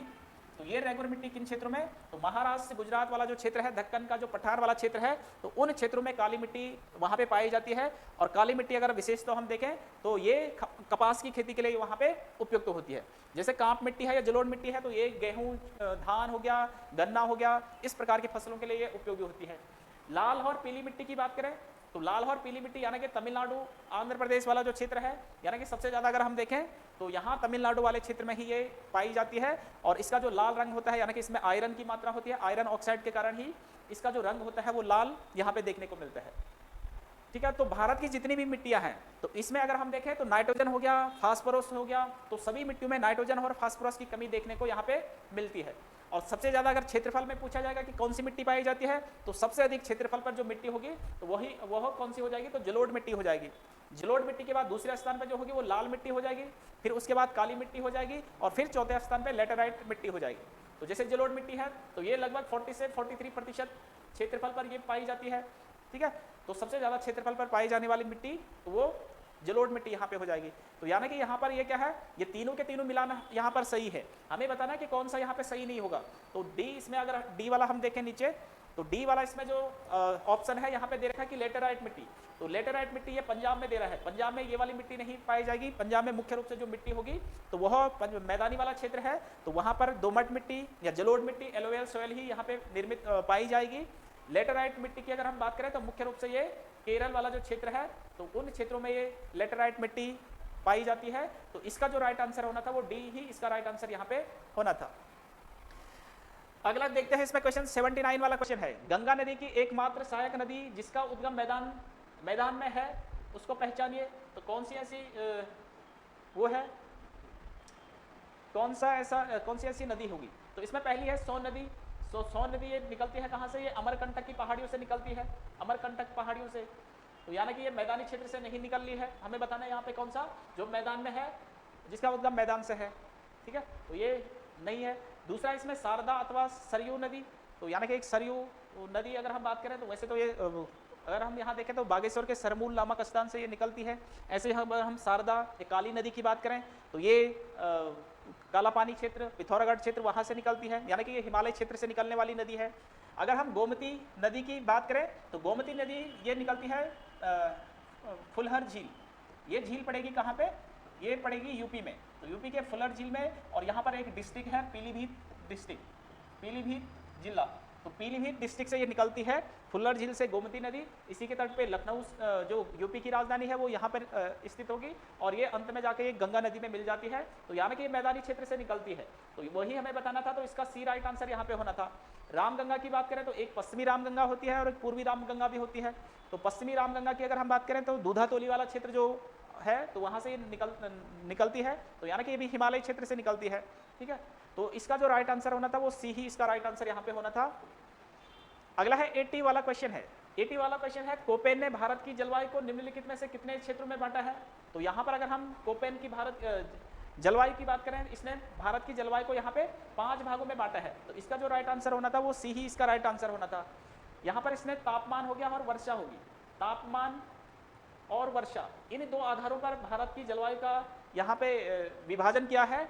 तो ये 5 प्रकार, जैसे इसमें क्या होता है, एक होता है उष्णकटिबंधीय, उष्णकटिबंधीय होगा। दूसरा इसमें हो जाएगा कौन सा, शीत वाला हो जाएगा। तीसरा इसमें हो जाएगा कौन सा, उपोष्ण वाला हो जाएगा, या शीतोष्ण हम कह सकते हैं, शीतोष्ण, और एक होता है महाद्वीपीय, और एक होता है इसमें क्या, ध्रुवीय। तो ये 5 प्रकार से भारत के जो जलवायु क्षेत्र है, यहाँ पर कोपेन इनको 5 भागों में बांटता है। और यहाँ पर कोपेन क्या करता है, कुछ कैपिटल लेटर इनके लिए डिनोट करता है और कुछ स्मॉल लेटर यहाँ पे करता है। तो जैसे अगर हम इनकी बात करें तो यहाँ पर ये 5 जलवायु जो क्षेत्र हैं इनके लिए कैपिटल वर्ड यहाँ पे प्रयोग करता है। जैसे इसके लिए ए, इसके लिए बी, इसके लिए सी, इसके लिए डी, और यहाँ ध्रुवीय के लिए क्या हो जाएगा, ई। तो ये कैपिटल वर्ड इनके लिए यहाँ पे यूज करता है। और इसके अलावा जो तापमान है, टेम्परेचर है, और दूसरा वर्षा है। तो ये 2 आधार वहाँ पे देखे जाते हैं। तो टेम्परेचर कहाँ पे कितना है उस आधार पे, तो यहाँ पे इनके लिए स्मॉल लेटर वहाँ पे कोपेन इनके लिए डिनोट करता है। तो तापमान के लिए भी अलग अलग क्षेत्रों में अलग अलग टेम्परेचर होगा। वर्षा, भारत में अलग अलग क्षेत्रों में अलग अलग प्रकार की वर्षा होगी, तो इनके लिए स्मॉल लेटर वहाँ पे डिनोट करता है कोपेन। तो इसका जो राइट आंसर होना था वो सी ही इसका राइट आंसर यहाँ पे होना था। अगला 81 वाला क्वेश्चन देखें। अगर हम 81 वाला क्वेश्चन है, यदि भारत में कर्क रेखा के स्थान पे क्या आ जाए, कर्क रेखा के स्थान पे विषुवत रेखा अगर होती, तो अगर हम भारत की बात करें, भारत अगर हम ग्लोब में देखें तो इस प्रकार की जो 3 लाइनें हैं, ठीक है, एक 0 डिग्री वाली जिसे क्या कहते हैं, भूमध्य रेखा या विषुवत रेखा जिसे कहते हैं, विषुवत रेखा ऊपर वाली हो जाएगी कर्क रेखा और नीचे वाली हो जाएगी मकर रेखा। तो यहाँ पर अगर हम इसकी बात करें तो इन 3 लाइनों में भारत की जो स्थिति है वो कर्क रेखा यानी कि उत्तरी गोलार्ध में भारत की स्थिति यहाँ पे है। तो यहाँ पर जो होगा, तो यहाँ पर कह रहे हैं कि अगर कर्क रेखा के स्थान पे विषुवत रेखा होती, तो यानी कि अगर यहाँ कर्क रेखा है, इसमें अगर यहाँ विषुवत रेखा होती, तो विषुवत रेखा में साल भर क्या होता है, यहाँ पे टेम्परेचर यहाँ पे अधिक होता है। तो टेम्परेचर अधिक होगा तो वर्षा भी अधिक होती है। तो अगर कह रहा है कि भारत वाले क्षेत्र में विषुवत रेखा हो जाती है, तो यहाँ सूर्य की किरणें वर्ष भर सीधी चमकती, टेम्परेचर यहाँ वर्ष भर अधिक होता, टेम्परेचर अधिक होता तो यहाँ वर्षा अधिक होती, वर्षा अधिक होती तो यहाँ सदाबहार या जैव विविधता वगैरह ये अलग अलग क्षेत्र यहाँ पे निर्मित होते। तो यहाँ पर इसका जो राइट आंसर होना था, तो अधिक ताप होना था और अधिक वर्षा। तो बी इसका राइट आंसर यहाँ पे होना था कि अगला इसमें अगर हम देखें 82 वाला क्वेश्चन है, निम्नलिखित में से कौन सा एक युग्म सही सुमेलित नहीं है। तो सही सुमेलित नहीं है वो बताना है हमें कि कौन सा इसमें सही सुमेलित नहीं होगा। पहला है इसमें दुलहस्ती परियोजना। तो दुलहस्ती परियोजना चिनाब नदी पर होगा और ये जम्मू कश्मीर में चिनाब नदी पर ये निर्मित होगा, तो ये यहाँ पे सही हो जाएगा। उसके बाद है इंदिरा गांधी नहर, तो ये सतलज नदी यानी कि हरिके बैराज जो यहाँ पे है, हरिके बैराज यानी कि जब सतलज और ब्यास नदियां जो मिलती हैं तो हरिके नामक स्थान से इंदिरा गांधी नहर यहाँ पे निकाली गई है, तो सतलज नदी, तो यानी कि ये भी क्या हो जाएगा, यहाँ पे सही हो जाएगा। तीसरा वाला है इसमें नागार्जुन सागर परियोजना, कावेरी नदी, तो ये गलत हो जाएगा। नागार्जुन सागर जो परियोजना है वो कावेरी नदी पर नहीं बल्कि कृष्णा नदी पर हो जाएगा, तो ये यहाँ पे गलत हो जाएगा सी वाला। उकाई परियोजना, तो उकाई परियोजना ताप्ती नदी पर है और ये सही हो जाएगा, यानी कि कहाँ पे पड़ेगा, तो ये गुजरात में उकाई परियोजना यहाँ पे निर्मित होगी और ताप्ती नदी पर ये निर्मित है। तो इसका जो राइट आंसर होना था, तो इसका राइट आंसर होना था कौन सा, सी इसका राइट आंसर यहाँ पे होना था। 83 वाला क्वेश्चन है, निम्न में से तांबा, सोना, लोहा, कोयला का सही क्रम है। तो यहाँ पर हमें इनका क्रम बताना है। निम्न में से तांबा, सोना, लोहा, कोयला का सही क्रम यहाँ पे हमें ढूंढना है। तो यहाँ पर क्या इनका सही क्रम होगा, तो पहले अगर हम देखें तांबा, तो तांबा का क्षेत्र यहाँ पे अगर हम देखें तो मुख्य रूप से तांबा जो अधिक मात्रा में अगर हम देखें तो खेतड़ी इसमें प्रमुख रूप से होगा।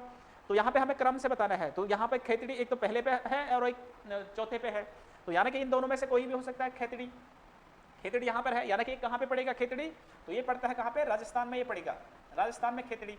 दूसरा है उसके बाद सोना, यानी कि गोल्ड की बात हो रही है, तो गोल्ड कहाँ पे होगा, एक ऑप्शन है यहाँ पे कोलार और दूसरा है कुद्रेमुख। तो कुद्रेमुख में तो लोह अयस्क यहाँ पे पाया जाता है, तो ये गलत हो जाएगा। कोलार यानी कि कर्नाटक में पड़ेगा और ये सोने के लिए जाना जाता है, गोल्ड के लिए जाना जाता है। कोलार वो हट्टी की खान है, तो यहाँ पर पहला वाला ही क्या मिल रहा है, यहाँ पे सही मिल रहा है, तो कोलार।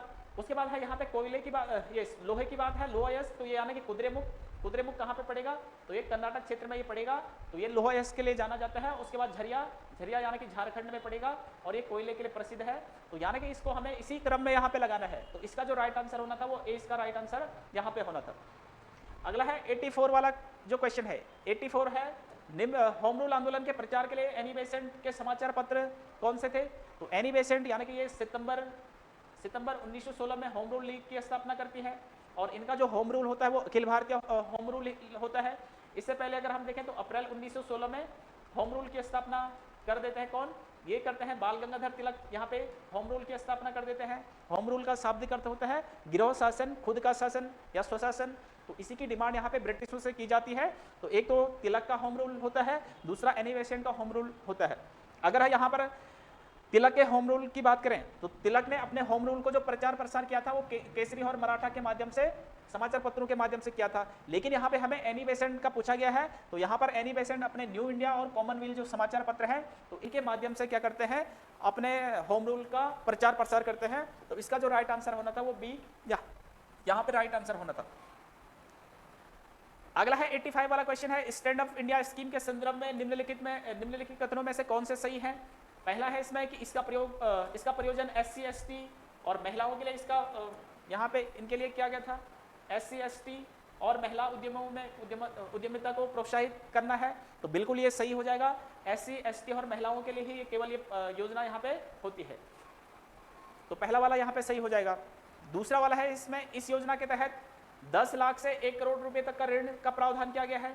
तो जो स्टैंड अप इंडिया योजना है तो 10 लाख से 1 करोड़ तक का प्रावधान यहाँ पे किया गया है। और इसकी जो शुरुआत होती है वो 5 अप्रैल 2016 से इसकी शुरुआत यहाँ पे होती है। और इसमें 10 लाख से 1 लाख का ऋण दिया जाता है।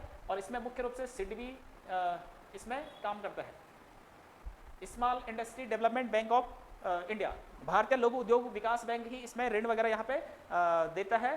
तो इसकी अगर हम बात करें तो दोनों के दोनों इसमें सही थे, तो सी इसका राइट आंसर था। 1 और 2 दोनों यहाँ पे सही हो जाएंगे। अगला है इसमें 86 वाला क्वेश्चन है कि वह कौन सा गवर्नर जनरल है जिसकी तुलना औरंगजेब से की जाती है। तो औरंगजेब से जिसकी तुलना की जाती है तो वह यहाँ पे हो जाएगा कौन सा, लॉर्ड कर्जन की तुलना। और यहाँ पर मुख्य रूप से गोपाल कृष्ण जो गोखले होते हैं, गोपाल कृष्ण गोखले, तो इनके द्वारा ही यहाँ पर ये तुलना यहाँ पे की गई। और ये इसलिए की गई क्योंकि ये एक निरंकुश प्रकार का हम या कठोर और निरंकुश शासन था। कठोर व निरंकुश शासन के कारण ही यहाँ पर तुलना गोपाल कृष्ण गोखले ने की थी औरंगजेब से लॉर्ड कर्जन की। तो लॉर्ड कर्जन की बात करें तो ये भारत का गवर्नर जो रहेगा 1899 से लेकर और ये 1905 तक ये रहेगा। और मुख्य रूप से ये जाना जाता है किसके लिए, तो ये बंगाल विभाजन के लिए जाना जाता है, 1905 में जो बंगाल विभाजन करेगा। ठीक है। ऐसे लॉर्ड वेवल की बात करें तो लॉर्ड वेवल यहाँ पे 1943 से लेकर और 1947 तक ये भारत में यहाँ पे गवर्नर जनरल उसके रूप में, वाइसराय के रूप में रहेगा। लॉर्ड माउंटबेटन की बात करें तो ये 1947 से लेकर 1948 तक हम कह सकते हैं यहाँ पे रहेगा। और लॉर्ड क्लाइव तो ये 2 बार रहता है, 1957 से लेकर 1960 तक, और उसके बाद 1965 से ये दोबारा से 90 नहीं, ये रहेगा कब, 1757 से 1757 से लेकर 1760 तक, और फिर 1765 से दोबारा से ये गवर्नर जनरल बंगाल के गवर्नर के रूप में यहाँ पे आएगा। तो इसका जो राइट आंसर होना था वो सी में राइट आंसर होना था।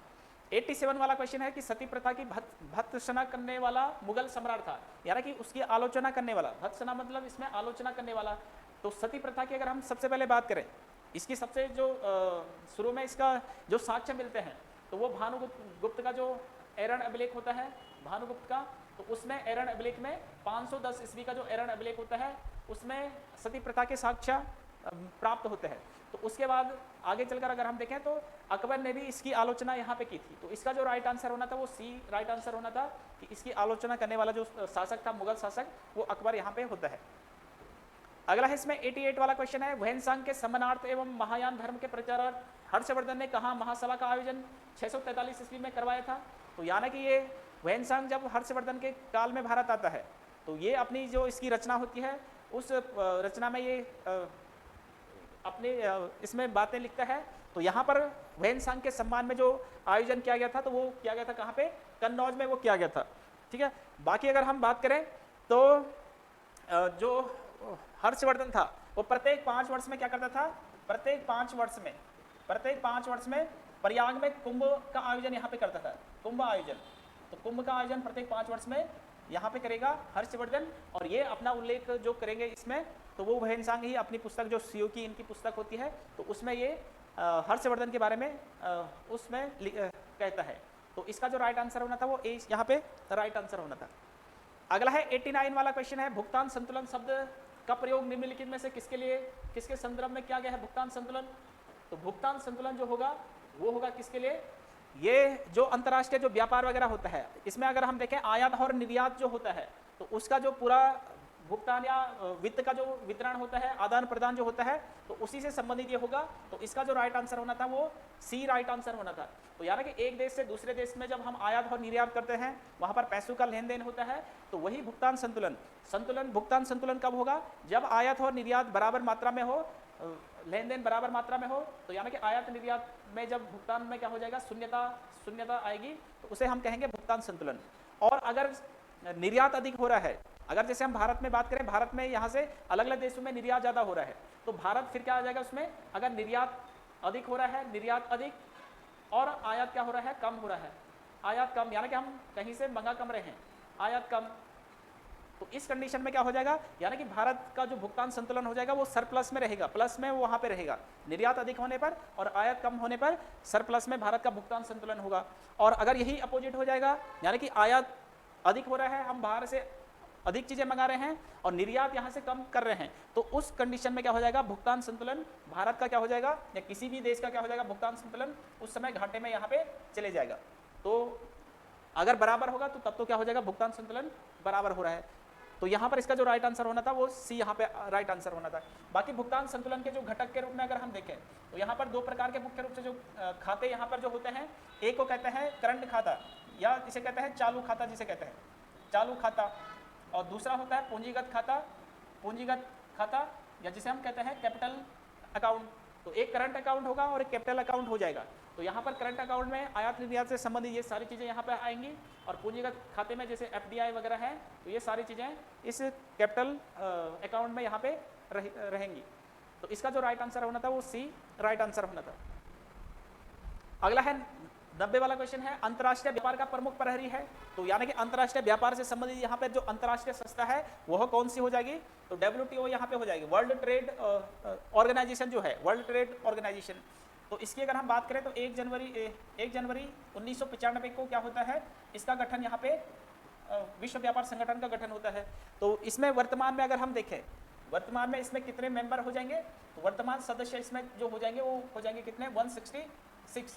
और लास्ट अगर पूछा जाएगा अंतिम कौन सा था, तो इसमें अंतिम होता कौन सा? तिमोर लेस्ते इसमें अंतिम इसका WTO का मेंबर होता है। तो इसका काम ही क्या है? व्यापार से संबंधित पूरे विश्व को प्रहरी के रूप में काम करना। तो इसका सी राइट आंसर हो जाएगा। IMF क्या है? तो ये वित्त से संबंधित संस्था है। ये पूरे वर्ल्ड में क्या करेगी? वित्तीय प्रणाली यहाँ पे करेगी, लोगों को, अलग अलग देशों को वित्त की आवश्यकता होने पर उनको ऋण वगैरह उपलब्ध करवाना। IBRD तो ये भी विश्व बैंक की शाखा है, वर्ल्ड बैंक की। अंतर्राष्ट्रीय पुनर्निर्माण विकास बैंक, तो यानी कि पुनर्निर्माण के विकास के लिए ऋण वगैरह यहाँ पे विकासशील देश या कमजोर देश, उनको वहाँ पे ऋण वगैरह वहाँ पे उपलब्ध करवाती है IBRD, ठीक है। और IFSC क्या है? तो ये अंतर्राष्ट्रीय वित्त निगम जो है, तो वो हो जाएगा। लेकिन यहाँ पर हमें व्यापार से पूछा गया है, तो C इसका राइट आंसर यहाँ पे होना था, WTO। 91 वाला क्वेश्चन है, निम्न में से कौन सा कथन सत्य है? तो यहाँ पे हमें बताना है कि कौन सा यहाँ पे सही होगा। पहला है यहाँ पे संयुक्त राष्ट्र संघ, यानी कि जिसे हम क्या कहते हैं? UNO कहते हैं। UNO शब्द का प्रयोग सर्वप्रथम अमेरिकी राष्ट्रपति फ्रैंकलिन रूजवेल्ट ने किया था। तो यहाँ पर ये सही हो जाएगा कि रूजवेल्ट ने ही UNO शब्द का प्रयोग यहाँ पे किया था। इससे पहले अगर हम देखें तो ये द्वितीय विश्व युद्ध के बाद की ये संस्था बनती है। प्रथम विश्व युद्ध के बाद जो संस्था बनती है उसे कहते हैं हम क्या?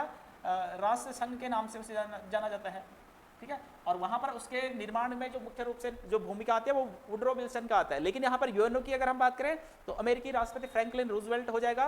तो पहला यहाँ पे सही हो जाएगा।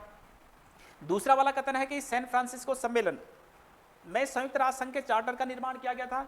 तो यानी कि ये भी क्या हो जाएगा कि इसका जो संयुक्त राष्ट्र संघ, इसका जो चार्टर जो तैयार किया गया था, तो वह सैन फ्रांसिस्को सम्मेलन में किया गया था। तो बी भी इसका सेकंड वाला ऑप्शन भी इसमें सही है। थर्ड वाला है इसमें 24 अक्टूबर 1945 को संयुक्त राष्ट्र संघ का गठन किया गया। तो बिल्कुल 24 अक्टूबर 1945 को UNO का गठन होता है और इसका मुख्यालय जो होगा वो न्यूयॉर्क अमेरिका में होता है। और भारत संयुक्त राष्ट्र संघ का संस्थापक सदस्य है। तो बिल्कुल ये भी सही है कि भारत क्या है? UNO का संस्थापक राष्ट्र है। इसमें जो संस्थापक होते हैं तो वो 51 इसमें इसके संस्थापक होते हैं, 50+1, लास्ट इसमें 51 वाला पोलैंड होता है। तो इसका जो राइट आंसर होना था तो वो डी राइट आंसर होना था। इसमें चारों के चारों क्या है यहाँ पे? सही है। अगला है इसमें 92 वाला क्वेश्चन है, सप्तवर्षीय युद्ध किन दो देशों के मध्य हुआ है? तो ये होता है किसके मध्य? ये ब्रिटेन और फ्रांस के मध्य ये होगा। और ये चलेगा कब से? 1756 से लेकर और 1763 तक। 1756 से लेकर और 1763 तक, और ये कुल मिला के ये किसके लिए ये युद्ध था, तो औपनिवेशिक के संघर्ष था, औपनिवेशिक संघर्ष, यानी कि अलग अलग क्षेत्रों में इन्होंने अपने उपनिवेश बनाए थे, भारत हो गया, अमेरिका हो गया, ठीक है, इन अलग अलग क्षेत्रों में, तो यही इनके बीच ये संघर्ष यहाँ पे रहता है, औपनिवेशिक संघर्ष। और इस औपनिवेशिक संघर्ष में अगर हम देखें तो चाहे भारत में हो चाहे अमेरिका में हो, तो यहाँ पे फ्रांस को यहाँ पे जो इनका क्षेत्र है उसको वहाँ पे कमजोर होना पड़ता है, या फ्रांस की इसमें हार हो जाती है इस औपनिवेशिक संघर्ष में।